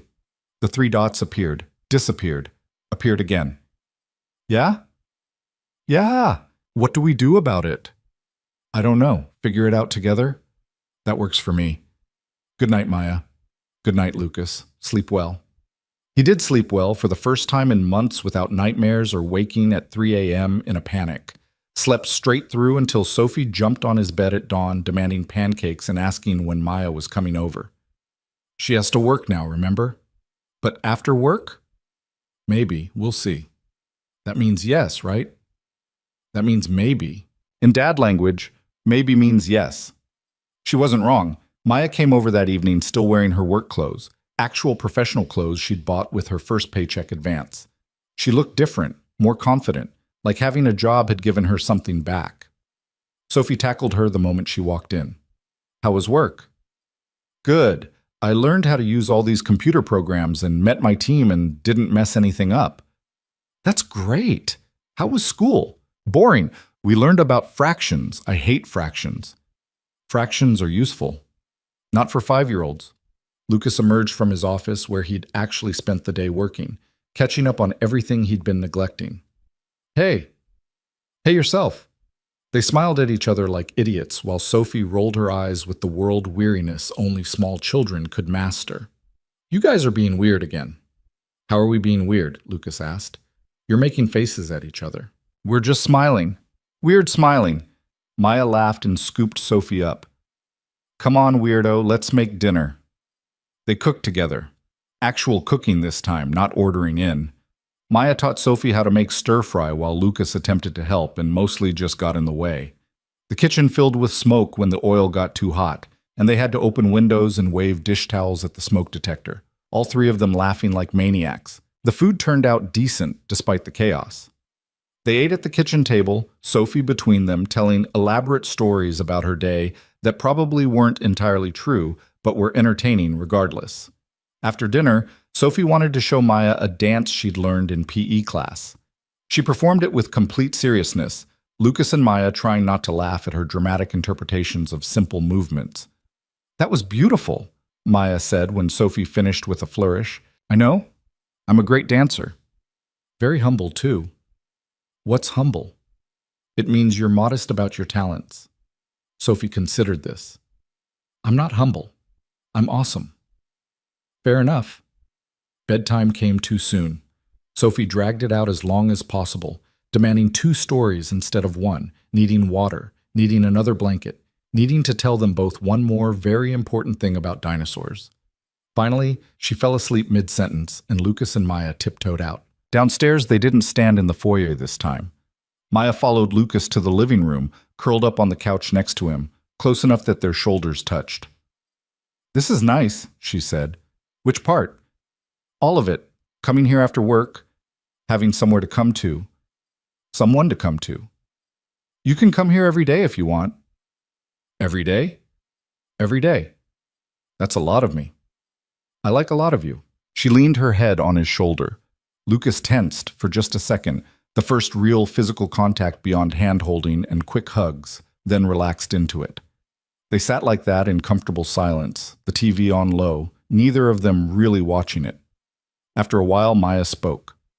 My lease on the apartment ends in 6 months. So? So what happens then? We can extend it or find you something else. Whatever you need. That's not what I'm asking. Lucas knew what she was asking. Where was this going? What were they building? How did they go from strangers to this in less than 2 weeks? I don't know what happens then, he admitted.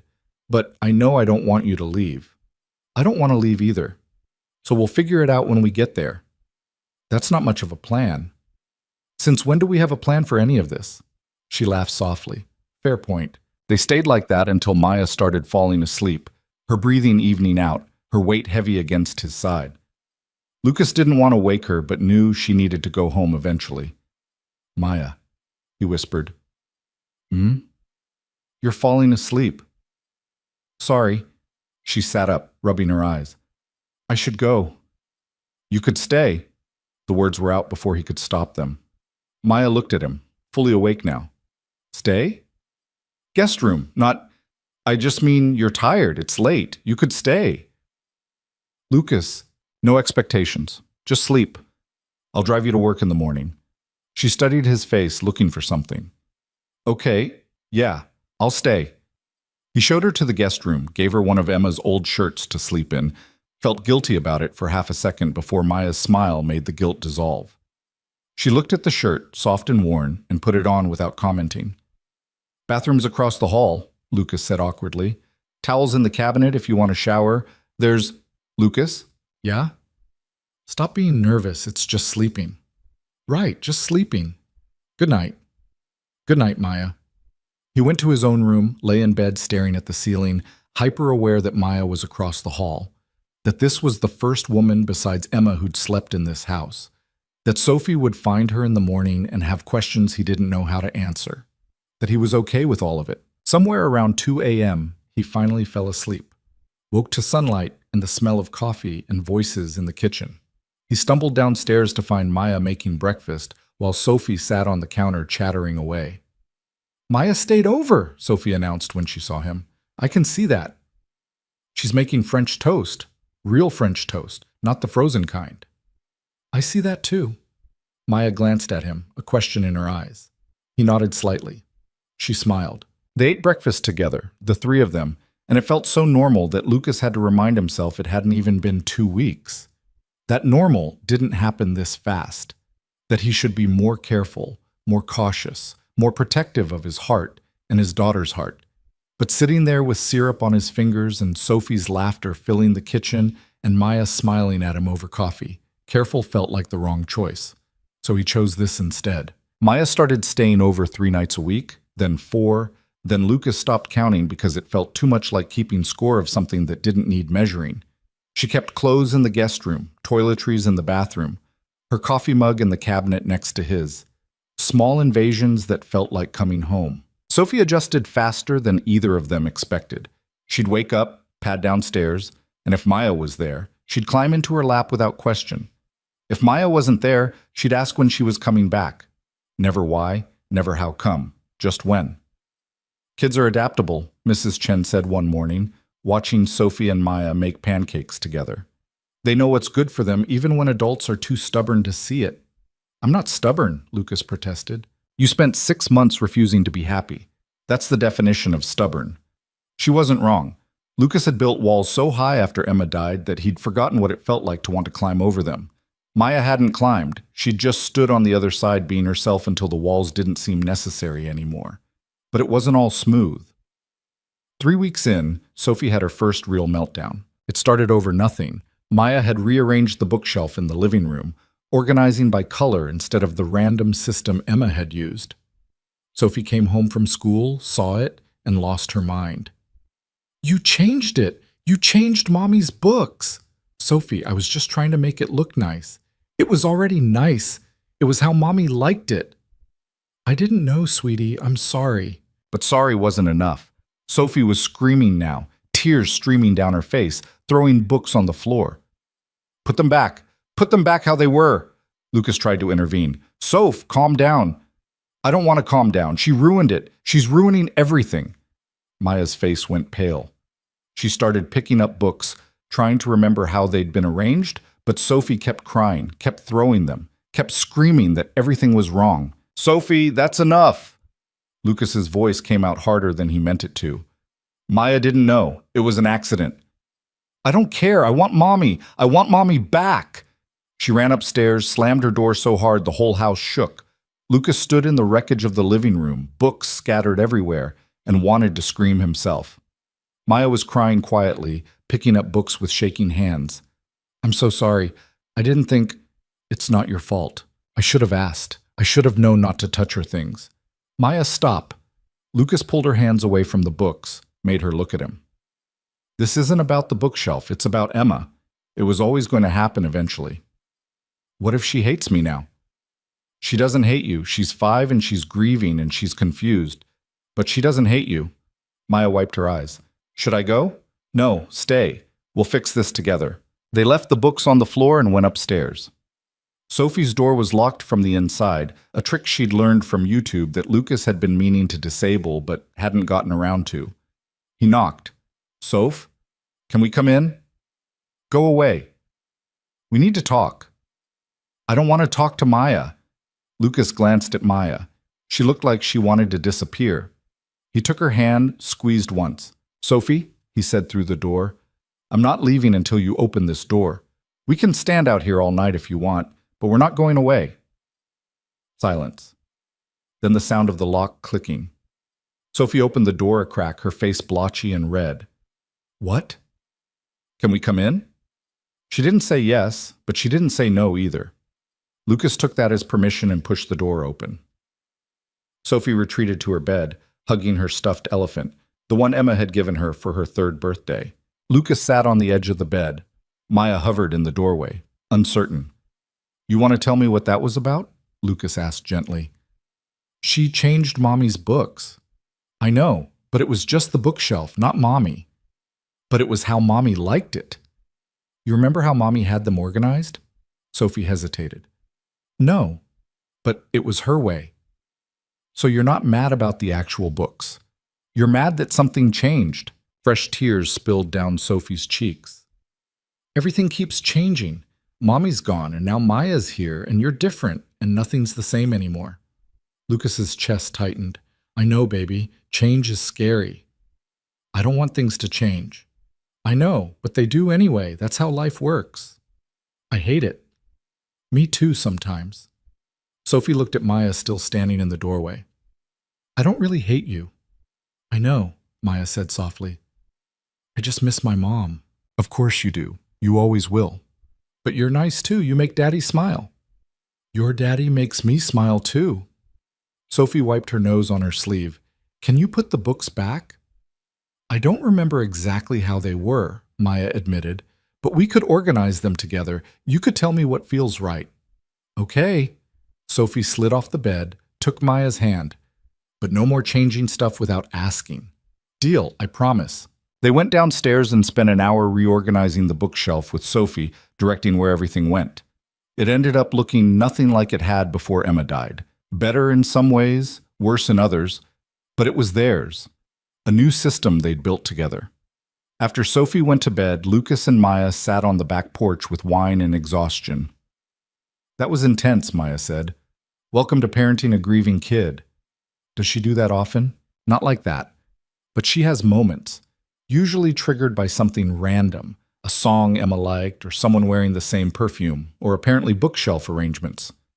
I really am sorry. Stop apologizing. You didn't do anything wrong. Maya was quiet for a long time, staring at her wine glass. What if I can't do this? Do what? This. Be what you both need. I've never been anyone's mother. I barely managed to help raise my brother, and I was terrible at it half the time. You're not Sophie's mother, Lucas said carefully. No one's asking you to be. Then what am I? You're you. That's enough. Is it? Sophie told you that you make me smile.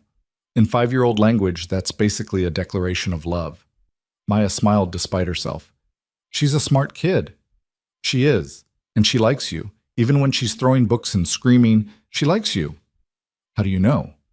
Because she let you fix it. If she really hated you, she'd have stayed in her room. They finished their wine in comfortable silence.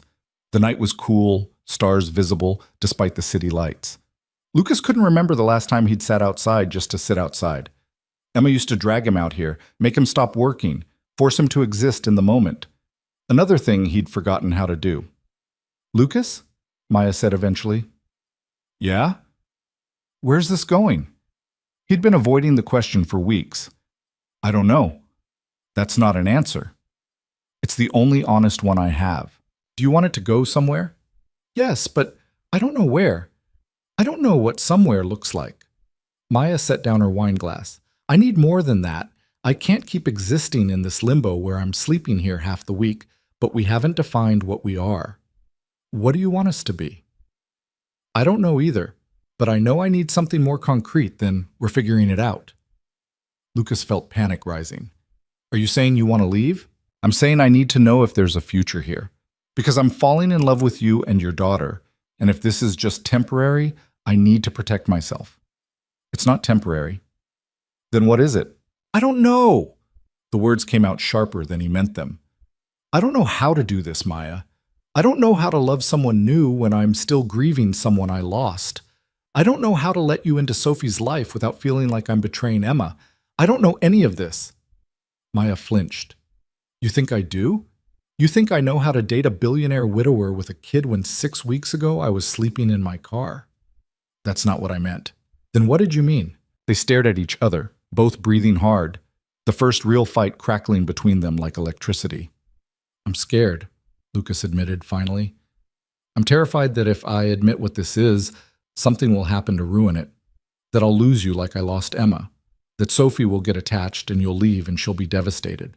That I'm moving too fast or not fast enough or in completely the wrong direction. Maya's expression softened. I'm scared too. Of what? That one day you'll wake up and realize I'm not enough. That you'll look at me and see the poor girl you took pity on instead of someone you actually love. That Sophie will realize I'm not her real mom and won't want me around anymore. That's not going to happen. You can't promise that. No, but I can promise I'll try. I can promise that what I feel for you is real. That it scares the hell out of me how real it is. Maya stood up, paced to the edge of the porch. My therapist told me I have abandonment issues, that I expect people to leave, so I either push them away first or I cling too hard trying to make them stay. You're in therapy? Started last week. Figured if I'm getting my life together, I should probably deal with the mess in my head too. She turned to face him. She asked me what I want. From you, from this, from life. And I didn't have an answer. I've spent so long just surviving that I forgot how to want things. Lucas joined her at the railing. What do you want now? Honestly? Always. I want to stop being scared. I want to wake up in the morning and not wonder if today's the day you'll realize this was a mistake. I want Sophie to call me something other than Maya, but I'm terrified to ask what. I want to belong somewhere instead of always feeling like I'm on borrowed time. You belong here. Do I? Because from where I'm standing, I'm still in the guest room, still keeping my important stuff at the apartment, still 1 foot out the door just in case. Lucas hadn't realized she felt that way. You think I'm keeping you at a distance? I think we're both keeping each other at a distance. We're too scared to go all in, so we're just hovering in this weird middle ground. What would all in look like? Maya laughed, bitter and sad. I don't know. That's the problem. I don't have a model for this. My parents weren't exactly relationship goals. I've never had something good that didn't fall apart. So we're both clueless. Completely. Maybe that's okay. How is that okay? Lucas took her hands, made her look at him. Because we can be clueless together. We can figure out what all in means as we go. We don't have to have all the answers right now. But we need some answers. Okay? Here's an answer. I love you. Maya's eyes went wide. What? I love you. I've been avoiding saying it because it felt too soon and I didn't want to scare you, but there it is. I love you. Lucas, I love that you make Sophie laugh. I love that you reorganized my bookshelf even though you shouldn't have. I love that you're in therapy dealing with your mess while I'm still pretending I don't have any. I love that you fell asleep on my couch and looked so peaceful I didn't want to wake you up. I love how you drink coffee. Too much sugar, no cream. I love that you're scared and honest about being scared. I love you. Tears were streaming down Maya's face now. You can't just say that. Why not? Because it's too much too fast. And what if what? What if it's real? What if it lasts? What if we're actually happy? People like me don't get happy endings. Says who? Says every experience I've ever had. Lucas pulled her close, wrapped his arms around her. She resisted for half a second, then collapsed into him, crying into his chest. I love you too, she said against his shirt. I'm terrified and I don't know what I'm doing, but I love you too. They stood like that for a long time, holding each other on the back porch, while the night grew darker and cooler around them. When they finally pulled apart, Maya's face was a mess of tears and mascara, and she'd never looked more beautiful to Lucas. "So what now?" she asked. "Now we stop pretending this is temporary. Now we admit we're together, really together, and figure out what that means." "What about Sophie? What about her? Does she get a say in this?" "She already had a say. She chose you the first day you made cookies together." Maya smiled despite the tears. "She's smarter than both of us. Most 5-year-olds are." They went back inside, locked up the house, turned off the lights. At the bottom of the stairs, they paused. "Guest room, or?" Maya asked. Lucas hadn't thought that far ahead. They'd been careful about physical boundaries, hadn't pushed past kissing, hadn't talked about what came next. "What do you want?" he asked. "I want to stop sleeping alone." "Okay." "Just sleeping. Eventually maybe, but Maya, just sleeping is good." They went upstairs together. Lucas gave her another shirt, waited while she changed in the bathroom. When she came back, he was already in bed, and she slid in next to him like it was the most natural thing in the world. She fit perfectly against his side, her head on his chest, her arm draped across his waist. Lucas couldn't remember the last time he'd held someone like this. Emma, obviously. But that felt like another lifetime, another version of himself. "This okay?" Maya whispered. "This is perfect. I'm going to have a lot of baggage to work through. I've got plenty of my own. We're a mess." "Yeah, but we're a mess together." She laughed softly. "Is that supposed to be romantic? Is it working?" "Unfortunately, yes." They fell asleep like that, tangled together, and Lucas woke at 3 a.m. in a panic, because for a second he forgot who was next to him. Then Maya mumbled something in her sleep and burrowed closer, and the panic faded. This was different from Emma. Would always be different. But different didn't mean wrong. Morning came too early. Sophie appeared in the doorway, saw Maya in Lucas's bed, and didn't even blink. "Is Maya staying here now? Would that be okay with you?" Lucas asked. Sophie climbed onto the bed, squeezing between them. "Can I paint her nails? Mommy used to let me paint hers." Maya opened one eye. "What color?" "Purple. Or pink. Or both." "Both sounds good." "Really? Really?" Sophie cheered and ran off to get her nail polish, leaving Lucas and Maya alone again. "She just gave you permission," Maya said. "For what?" "To be part of this. She wouldn't offer to paint your nails if she wanted you gone. It's nail polish, not a binding contract." To a 5-year-old, it's basically the same thing. Sophie returned with an entire basket of nail polish, at least 20 bottles, all various shades of pink and purple. She spent the next hour painting Maya's nails while narrating the process like a YouTube tutorial, stopping frequently to fix mistakes and add glitter. Lucas watched from the doorway with coffee, his heart doing something complicated in his chest. This was his life now. This weird, unexpected, wonderful life. The weeks that followed were an adjustment. Maya officially moved out of the apartment and into Lucas's house. Though they kept the apartment just in case, she brought her meager possessions, still only 6 boxes and 2 garbage bags, and they found places for everything. Her books on the shelf, her clothes in the closet, her coffee mug in the cabinet. Small invasions that became permanents. Sophie started calling Maya by her first name still, but sometimes it came out like my Maya instead of just Maya. Progress, Lucas thought. They were all making progress. Marcus finally met Maya at a dinner Lucas couldn't avoid any longer. His business partner showed up with Sarah, both of them clearly prepared to judge. "So you're the woman who's got Lucas acting crazy," Marcus said within the first 5 minutes.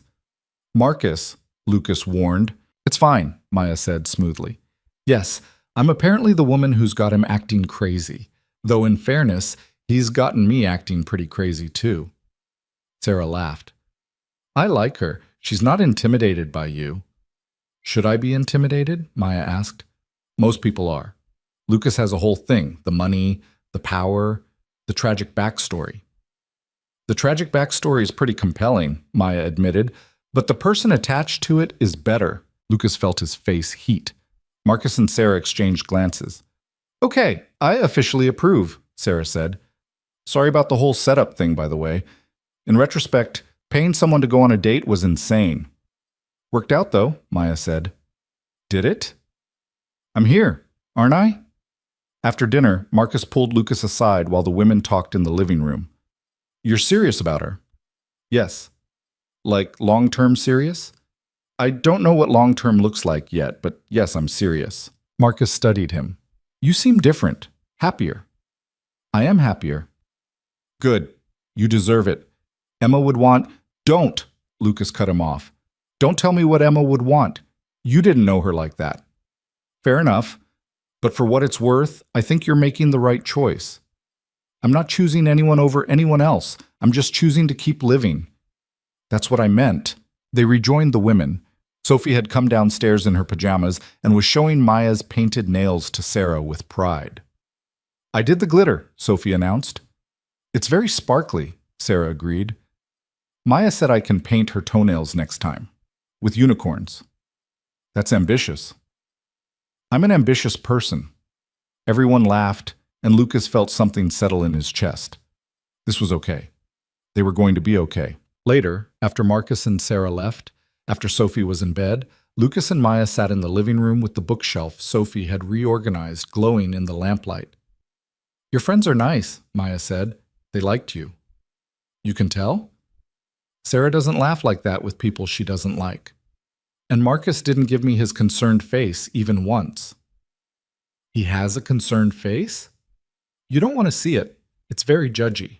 Maya smiled, then grew serious. Can I ask you something? Always. Do you still think about her?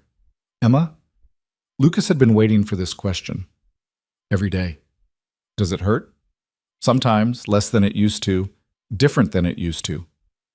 Do you wish things were different? That she was still here? Of course. But that doesn't mean I wish you weren't.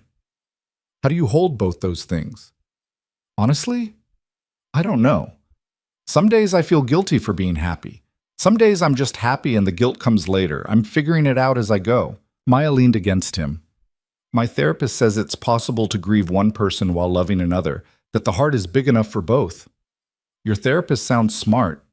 She is. She also says I need to work on accepting good things when they happen instead of waiting for them to fall apart. Are you? Working on it? I'm trying. It's hard. What would help? Maya was quiet for a moment. Time, probably. Proof that this is real and lasting. Evidence that I'm not going to wake up one day and find out it was all temporary. I can give you time, and I can try to give you proof. How? Lucas kissed the top of her head. By staying, by choosing this every day, by not running when things get hard. Things are going to get hard. I know. Sophie's going to have more meltdowns. I'm going to freak out about something. You're going to get overwhelmed balancing work and parenting and whatever this is. Probably. And we're still going to be here? Yes. We're still going to be here. Maya tilted her face up to kiss him properly, and Lucas let himself get lost in it. This was real. This was happening. This was his life now, complicated and messy and more beautiful than he'd thought possible 6 weeks ago when he'd walked into that restaurant expecting nothing. They went to bed together, tangled up in each other, and Lucas fell asleep thinking about the future for the first time in months. Not with dread or grief or emptiness, but with something that felt dangerously close to hope. In the morning, Sophie crawled into bed with them again, and the three of them lay there for a while, warm and comfortable and together. Maya's nail polish was already chipped from where Sophie had applied it too thick, and Lucas's arm was asleep from the weight of both of them, and everything was imperfect and real and exactly what he needed. Daddy? Sophie whispered. Yeah, baby? Are we a family now? Lucas looked at Maya. She looked back, eyes bright, waiting for his answer. Yeah, Soph, he said. I think we are. Good. I like our family. Me too. Me three, Maya added. They stayed in bed for another hour, Sophie between them, talking about nothing and everything. About the aquarium trip finally happening next week, about Maya's job and how her boss was nice but talked too much, about Sophie's friend at school who ate paste and thought it was hilarious. Normal things, family things, the things that mattered. 3 months later, Lucas found himself standing in Sophie's school cafeteria at the annual family breakfast, watching Maya help his daughter flip pancakes on the electric griddle the PTA had set up. Other parents milled around with coffee and forced smiles, making small talk about soccer schedules and reading levels. Lucas had avoided these events since Emma died. Too many pitying looks, too many whispered conversations that stopped when he walked by. But Sophie had begged him to come, had said she wanted to show off her family. Plural. Family. Your girlfriend's good with kids, a mom Lucas didn't recognize said, appearing at his elbow with orange juice. Is she a teacher? She works in marketing, but yeah, she's good with kids. How long have you two been together? Lucas did the math. About 4 months. Oh wow, that's still pretty new, especially with… She trailed off, gesturing vaguely at Sophie, like his daughter's dead mother was too uncomfortable to mention directly. Yeah, Lucas said, it's new, but it works. The woman opened her mouth to say something else, probably something about taking things slow or making sure Sophie was adjusting or any of the other unsolicited advice people loved giving him. But Maya appeared with a plate of pancakes. Sophie says these are for you. She made the smiley face herself. The pancakes were decorated with chocolate chips and a lopsided smile, whipped cream hair, and strawberry eyes. Completely ridiculous. Lucas loved them. Tell her thank you. Tell her yourself. She's waiting for your review. Lucas carried his plate over to where Sophie stood by the griddle, covered in flour and beaming. What do you think? I think they're perfect. Even though the eyes are different sizes? Especially because the eyes are different sizes, shows character.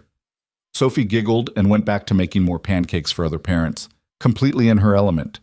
Lucas watched her, remembering the quiet, sad girl she'd been right after Emma died. The one who cried every night and asked when mommy was coming home. She still had hard days. They all did. But this wasn't one of them. Maya slid up next to him. You okay? Yeah, just thinking. About? How different this is from last year. How much lighter everything feels. Good different? Very good different. They stood together watching Sophie work, and Lucas felt the stares of other parents. Some curious, some judgmental, some probably making up stories about the widowed billionaire and his new girlfriend who'd appeared out of nowhere. Let them stare. Let them whisper. He'd stopped caring what people thought somewhere between the second time Maya stayed over and the morning Sophie asked if Maya could braid her hair for school. After the breakfast, they drove Sophie to school and headed to work. Maya to her office downtown, Lucas to his. They'd fallen into a routine over the past few months. Mornings together, work during the day, evenings as a family. Weekends were for adventures Sophie planned with elaborate detail on construction paper charts she made at school. But today, Lucas couldn't focus on work. He kept thinking about the question that had been circling his mind for weeks, the one he'd been too scared to ask because asking made it real, and real meant it could be rejected. He called Marcus. I need your help with something. Finally admitting you can't run the company alone? Different kind of help, personal help. Marcus was quiet for a beat. This is about Maya. Yeah. What about her? Lucas took a breath. I want to ask her to marry me. Holy shit. I know it's fast. Fast? Lucas, you've known her for 4 months. Emma was sick for 8 months before she died. You're telling me you're ready to remarry after barely a year? I'm not replacing Emma. I didn't say you were. But you're thinking it. Marcus sighed heavily. I'm thinking this is a big decision, and you should make sure you're doing it for the right reasons. Not because you're lonely or because Sophie needs a mother figure or because Maya needs stability. I'm doing it because I love her. Because when I imagine the rest of my life, she's in it. Because Sophie asks me every week when Maya's going to be her real mom, and I don't know how to answer. What does Maya want? I don't know. We haven't talked about marriage. Then maybe you should talk about it before you propose. That defeats the purpose of a proposal. No, that's called being an adult in a mature relationship. Lucas knew Marcus was right, but the rational approach felt wrong. He'd been rational his whole life, careful, measured, strategic. And where had that gotten him? Rich and successful and miserable until Maya walked into his world and made chaos feel like home. I'm going to ask her, Lucas said. I just wanted to tell you first, in case it goes badly and I need someone to talk me off a ledge. It's not going to go badly. How do you know? Because I've seen the way she looks at you, like you hung the moon, and also like she might kill you if you leave the toilet seat up. That's love, man. After he hung up, Lucas spent the rest of the day distracted, mentally planning how to propose. Not at a fancy restaurant. That's where they'd met. And it felt too circular. Not somewhere public where she'd feel pressured to say yes. Somewhere private. Somewhere meaningful. He was still thinking about it when he picked up Sophie from school. She climbed into the car, chattering about her day, about the book they'd read and the drawing she'd made and how her friend Emma, different Emma, not Mommy Emma, had shared her fruit snacks. Daddy, you're not listening. Sorry, Soph, what? I said, when are you going to marry Maya? Lucas nearly drove through a red light. What? When are you going to marry her? Kids at school keep asking if she's my stepmom, and I don't know what to say. What do you want to say? Sophie thought about this seriously. I want to say yes, but she's not my stepmom unless you marry her, right? That's how it works? That's usually how it works, yeah. So when are you going to do it? Would you be okay with it if I married Maya? Daddy, she lives with us already. She makes me breakfast and helps with my homework and reads me stories. She's basically my mom, except not official. She's not trying to replace Mommy. I know, Mommy's still my mommy, but Maya can be my mom too. People can have two moms, right? Emma at school has two moms. They can, yes. Then I want two moms. Mommy in heaven and Maya here. Lucas's throat closed up. When had his daughter gotten so wise? Okay, Soph, I'll work on it. Work on it fast. I want to tell Emma at school that Maya's going to be my mom. That evening, after dinner, after Sophie's bath, after 2 bedtime stories and 3 glasses of water and 4 trips to the bathroom, Lucas and Maya finally sat down alone. She was going through work emails on her laptop, feet tucked under her on the couch, wearing one of his old Stanford sweatshirts she'd claimed as her own. Can I ask you something? Lucas said. Sure. Are you happy? Maya looked up from her screen. What kind of question is that? An honest one. She closed her laptop, gave him her full attention. Yes, I'm happy. Why? I need to make sure that this is what you want, that you're not just here because it's convenient or because you feel obligated or, Lucas, stop. I'm here because I want to be here, because I love you and I love Sophie and I love this life we're building. Yes, it's insane that it happened so fast. Yes, I still have moments where I can't believe this is real, but I'm happy. Genuinely, surprisingly happy. Even with all the complications, Sophie's grief, my work schedule, the judgment from other people, even with all of that, none of it scares me as much as the idea of losing this. Lucas took a breath. This wasn't how he'd planned to do this. No ring, no romantic setup, just the two of them on the couch in their pajamas. But maybe that was more honest than anything he could have staged. Marry me. Maya froze. What? Marry me. I know it's fast, and I know we probably should talk about it more and plan it properly, but I don't want to wait. I want you to be Sophie's mom officially. I want you to be my wife. I want to stop calling this temporary or new or whatever we've been calling it. I just want you. Lucas, you don't have to answer right now. Think about it. Take all the time you need. I just needed to ask. Needed you to know that this isn't just dating or living together or figuring things out. This is it for me. You're it for me. Maya was crying, which could mean anything. Lucas waited, heart pounding, while she wiped her eyes and tried to speak and failed and tried again. You don't have a ring, she finally managed. I know. I wasn't planning to ask tonight. It just came out. That's very you, emotionally repressed for months and then suddenly proposing on the couch. Is that a yes? I didn't say that. Is it a no? Maya laughed through her tears. It's a, let me finish processing that you just proposed in your pajamas. Take your time. Did you ask Sophie?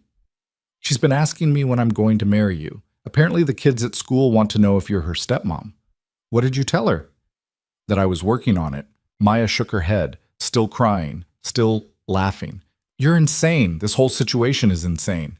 That's still not a yes or a no. Yes. Lucas blinked. Yes? Yes, I'll marry you. On one condition. What? We do this right. We don't rush into a wedding just because we're excited. We make sure Sophie's okay with all of it. We tell your family, my family, everyone who matters. We do this properly. How long is properly? I don't know, 6 months, a year? However long it takes to make sure we're really ready. I'm ready now. You're always ready now. That's your problem. You make billion-dollar decisions in 5 minutes and then spend months overthinking what to have for breakfast. That's fair. Maya crawled across the couch and kissed him, messy and emotional and perfect. I love you, I'm going to marry you, but we're doing this right. Whatever you want. I want Sophie to be okay. I want your family to accept me. I want to feel like I earned this instead of just lucked into it. You earned it by being you. Then you earned it by being you too. We earned each other.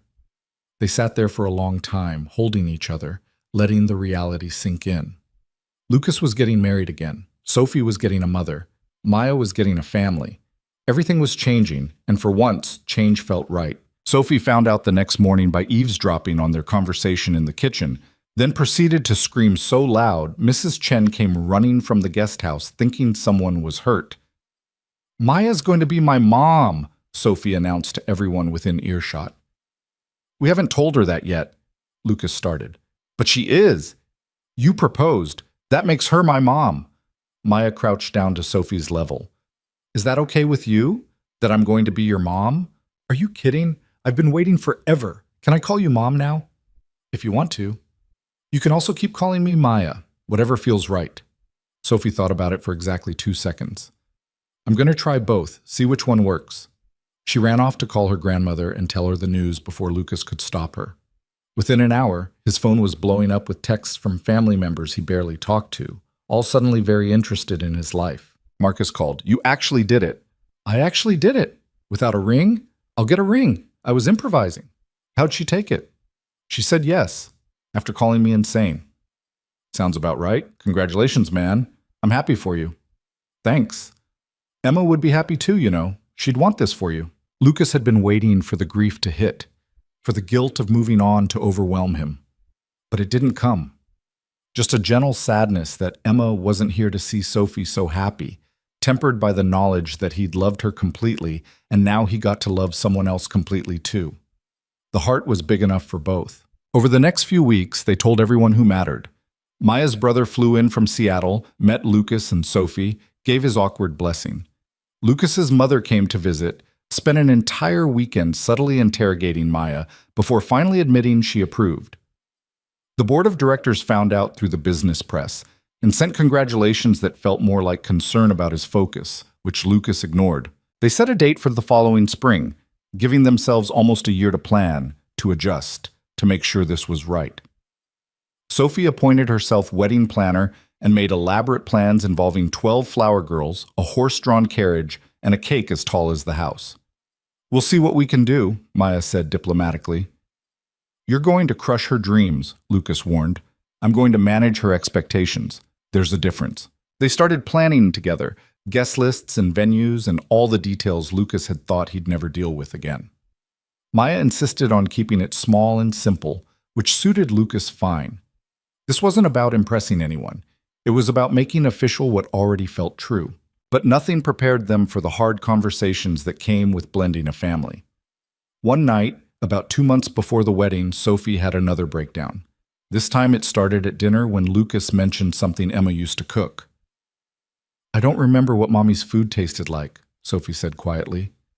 That's okay, baby. You were pretty young. But I should remember everything about her. Nobody remembers everything, Maya said gently. You didn't know her. You don't get to say what I should remember. She threw her fork down and ran upstairs, and Lucas felt the familiar frustration of grief catching them off guard. Maya looked stricken. I shouldn't have said anything. She's not mad at you. She's mad at forgetting. Should I go talk to her? Give her a few minutes. But when they went upstairs 15 minutes later, Sophie's door was locked again, and she was crying inside. Soph, can we come in? I want Mommy. I know, baby. But Mommy's not here. It's just me and Maya. I don't want Maya. I want my real mom. Lucas felt Maya flinch beside him. Sophie, that's not fair. I don't care. She's not my mom. She's just pretending. Maya's face went pale. She turned and walked away, and Lucas heard the guest bathroom door close. He stood in the hallway, torn between his daughter melting down and his fiancée falling apart. Sophie, he said through the door, I need you to open up right now. No, I'm not asking. Open the door. Something in his tone must have registered because the lock clicked. Sophie sat on her bed, face red and blotchy, clutching the elephant Emma had given her. Lucas sat next to her. What you said to Maya was cruel. I don't care what. Yes, you do. You love Maya. You're just scared. I'm not scared. Then what are you? Sophie's face crumpled.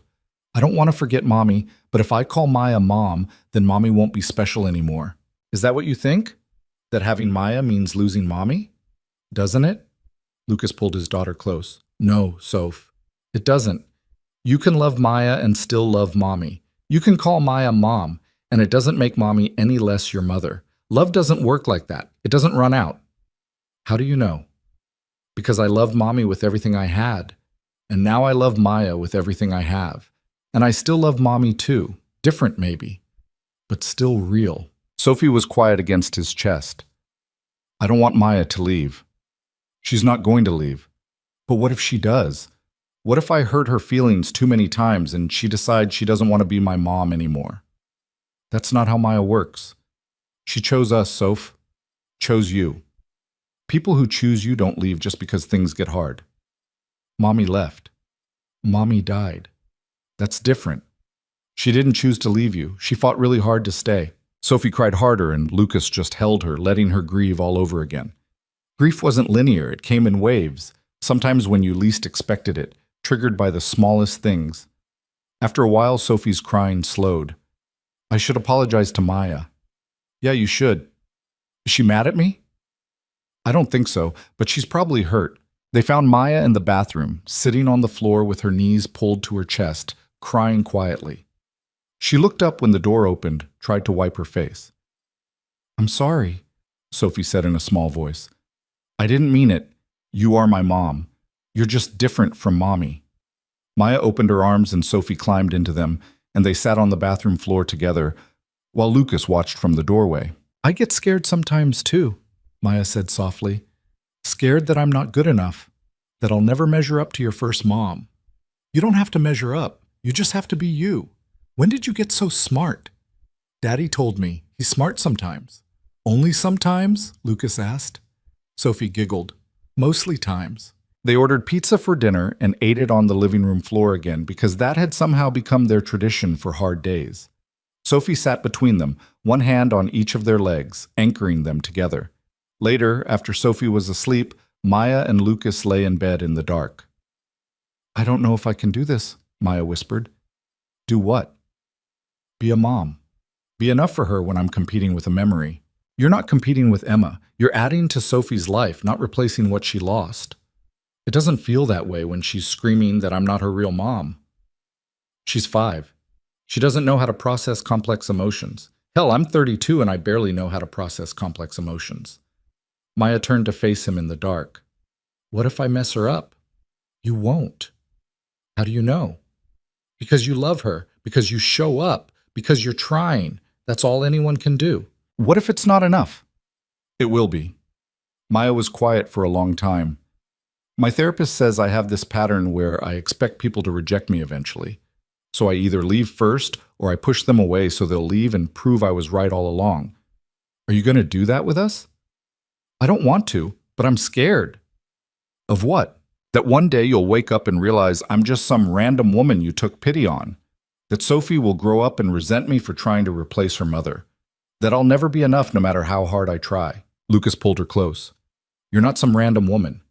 You're the woman who saw me crying in a restaurant and stayed anyway. Who helped my daughter make cookies when she barely knew us. Who moved into this house and made it feel like a home again. You're enough, Maya. You've always been enough. Promise? Promise. She fell asleep in his arms, and Lucas stayed awake thinking about promises and whether anyone could really keep them. He'd promised Emma he'd always love her, and he did, even though she was gone. He was promising Maya forever, knowing that forever was never guaranteed. But maybe that was the point. You made the promises anyway. You tried anyway. You loved people knowing you might lose them because the alternative was not loving at all. The months before the wedding passed in a blur of planning and work and normal life. Maya got promoted at her job. Sophie lost her first tooth. Lucas closed a deal that made the business press call him a genius, which Marcus found hilarious because Lucas couldn't remember where he'd put his keys most days. They had good days and hard days and boring days where nothing remarkable happened at all. They fought about stupid things, whose turn it was to do dishes, whether Sophie could have ice cream before dinner, how to load the dishwasher correctly. Normal couple things that felt extraordinary because they were building a life together. 2 weeks before the wedding, Maya's brother pulled Lucas aside at the rehearsal dinner. "You better treat her right." "I will. I'm serious. She's been through hell. If you hurt her, You'll what?" Maya's brother, who was 3 inches shorter than Lucas and worked as an accountant, deflated slightly. "I'll be very disappointed, and possibly write you a strongly worded email." Lucas laughed. "Fair enough. But really, she deserves this. Deserves to be happy, so don't screw it up." "I won't." "Good." The wedding day arrived faster than Lucas expected. They'd chosen a small venue, just close friends and family, exactly like Maya wanted. Sophie wore a purple dress she'd picked out herself and carried flowers with an expression of deep seriousness, like she was performing surgery.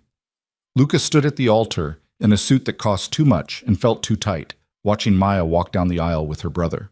She wore a simple dress, nothing elaborate, and she was crying before she even reached him. "You okay?" he whispered when she got close enough. "I'm terrified," she whispered back. "Of what?" "That I'm going to wake up, and this will all be a dream." "It's real. I promise it's real." The ceremony was short. Neither of them wanted a long, drawn-out thing. They exchanged vows they'd written themselves, crying through most of it, while Sophie stood next to them providing quiet commentary that made everyone laugh. "Now you're officially married," the officiant said finally. "You may kiss your bride." Lucas kissed Maya, and Sophie cheered, and the small crowd applauded, and for a moment everything was perfect. Not perfect in a fake way, perfect in the way real life can be perfect sometimes, when all the pieces align just right. The reception was at the same venue, dinner and dancing, and a cake that was nowhere near as tall as Sophie had requested, but made up for it with elaborate purple flowers. Sophie insisted on giving a speech, which was mostly her talking about how Maya made the best cookies, and also Daddy was less sad now, which made everyone cry. Marcus gave a speech about how he'd never thought Lucas would date again, let alone remarry, and how Maya had proven everyone wrong, including Lucas himself. Sarah cried the whole time. Maya's brother gave a speech about how his sister deserved every happiness and how he'd fight anyone who said otherwise, even though they all knew he couldn't fight his way out of a paper bag. And then it was just dancing. Lucas and Maya had their first dance to a song Sophie helped pick, something about love and home and finding your person. Sophie insisted on joining halfway through, squeezing between them, and they danced as three until the song ended and everyone clapped. Later, when Sophie was asleep on Mrs. Chen's lap and most of the guests had gone home, Lucas and Maya stood outside in the cool night air, still in their wedding clothes, holding each other. "We did it," Maya said. "We did. I'm somebody's wife now. That's weird to say. I'm somebody's husband again. That's weird to think." "Do you feel guilty?" Lucas considered the question honestly. "No, I thought I would, but I don't. I feel lucky. I got to love Emma completely, and now I get to love you completely. Not everyone gets that twice." "I've never had it once before you." "Then we both got lucky." They went back inside, said goodbye to the last guests, and drove home with Sophie passed out in the back seat, still wearing her purple dress and flower crown. At home, Lucas carried Sophie to bed while Maya changed out of her wedding dress. They tucked their daughter in together, and Sophie mumbled something about the wedding being fun before falling back asleep. "She didn't call me Mom today," Maya said quietly as they left Sophie's room. "She will when she's ready." "I know. I'm not pushing, just noting." They went to their bedroom, not Lucas's bedroom anymore, theirs, and Maya hung up her wedding dress while Lucas struggled with his tie. "Let me," she said, taking over. She undid his tie, his buttons, helped him out of the jacket he'd been suffocating in all day. He did the same for her, unzipping her dress, helping her step out of it. They changed into pajamas without the moment turning sexual, both too tired and too full of emotion for anything except being close. In bed, Maya curled against his side in the position that had become theirs over the past year. "I love you," she said. "I love you too." "No, I really love you. Like scary amounts. Like I can't imagine my life without you in it anymore." "Good. Because you're stuck with me now." What a hardship. Being married to a billionaire? Truly tragic. She laughed and hit him lightly. You know that's not what I care about. I know, but it's fun to remind you anyway. They fell asleep like that, married and happy and scared and hopeful all at once. This was it. The rest of their lives starting now. Lucas had thought his life was over when Emma died, had thought the best parts were behind him, that he'd spend the rest of his years going through the motions for Sophie's sake. But lying there with Maya, married for approximately 6 hours, he realized the best parts might still be ahead. That life didn't end when someone died. It just changed shape, made room for new people, and new love, and new versions of yourself you didn't know existed. Morning came too early, and with it, Sophie bouncing on their bed. You're married! You're officially married. Can I tell everyone at school that Maya's my mom now? Maya sat up, hair a mess, makeup smudged from last night. Is that what you want to call me? Sophie climbed between them, serious and thoughtful. I want to call you Mom. Is that okay? It's more than okay. But I still love my other mom. My first mom. I know you do. That doesn't change. And you won't be mad if I talk about her? Never.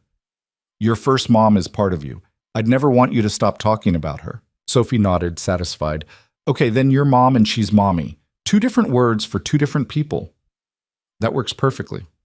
Sophie hugged Maya hard, then Lucas, then both of them together. I'm glad you married my dad. Me too, kiddo. Even though he can't make pancakes right? Especially because he can't make pancakes right. Means I get to teach him. Good luck. I've been trying for years. They spent the morning in bed together, the 3 of them, talking about nothing important. Eventually, hunger drove them downstairs, where Mrs. Chen had already made breakfast and was pretending she hadn't been watching them through the window with tears in her eyes. Congratulations, she said simply. Thank you, Maya said, for everything, for accepting me. You're family now. That's how it works. Family. Maya had been searching for that word, that feeling, for her entire life. And now she had it. Not perfect, not without complications, but real. Over the next few weeks, they settled into married life, which looked remarkably similar to unmarried life, except Maya's last name changed and the credit cards all got updated. Sophie started calling Maya Mom consistently, sometimes forgetting and saying Maya, then correcting herself. Every time she said it, Maya's face would light up in a way that made Lucas fall in love with her all over again. They had hard days still. Days when Sophie cried for Emma. Days when Maya felt inadequate. Days when Lucas got overwhelmed balancing work and family and everything in between, but they faced them together now, as a unit, as a family. One evening, about 2 months after the wedding, Sophie came downstairs with the elephant Emma had given her. Mom? She said to Maya. Yeah? Can we put Mommy's pictures back up? The photos of Emma had been quietly moved to Sophie's room after Maya moved in, a decision Lucas had made to avoid making Maya uncomfortable. Now Sophie was asking to reverse it. Of course, Maya said without hesitation. She's part of this family too. They spent the evening going through boxes of photos Lucas had packed away, picking out the best ones. Emma at their wedding, Emma pregnant with Sophie, Emma holding newborn Sophie in the hospital, Emma on vacations and at holidays and in normal everyday moments. They hung them in the living room alongside newer photos, Maya and Sophie baking cookies. The 3 of them at the zoo, the wedding photos from 2 months ago. Past and present existing together, no longer in competition. Sophie stood back and studied the wall of photos critically. It looks good. Yeah? Lucas asked. Yeah, it's everyone who loves me. That's a good way to look at it. That night, after Sophie was asleep, Lucas and Maya sat on the back porch again, in the same spot where Lucas had first said he loved her. Thank you for today, Lucas said. For being okay with the photos. Of course I'm okay with it. Emma's part of Sophie's story, part of your story. I'd never want to erase that. Not everyone would be that understanding. I'm not everyone. No, you're definitely not. They sat in comfortable silence, watching the city lights flicker in the distance. Lucas thought about the night he'd walked into that restaurant expecting nothing and found everything instead. Thought about Maya crying over nothing and everything. Thought about how broken they'd both been and how they'd somehow put each other back together. Can I tell you something? Maya said eventually. Always. That night we met, when you found me crying in the restaurant, I'd already decided I was done. Done trying, done fighting, done with everything. Lucas felt his chest tighten. What do you mean, done? I mean, I'd written a note, left it in my car, was planning to end it after the date because I figured at least I'd have one nice meal first. Maya, Mati, I'm telling you this because I want you to know what you saved me from. Not just poverty or homelessness or whatever. You saved my life by sitting down, by staying, by seeing me when I'd been invisible for so long. Lucas pulled her close, shaking slightly. I didn't know. How could you? But I need you to know now.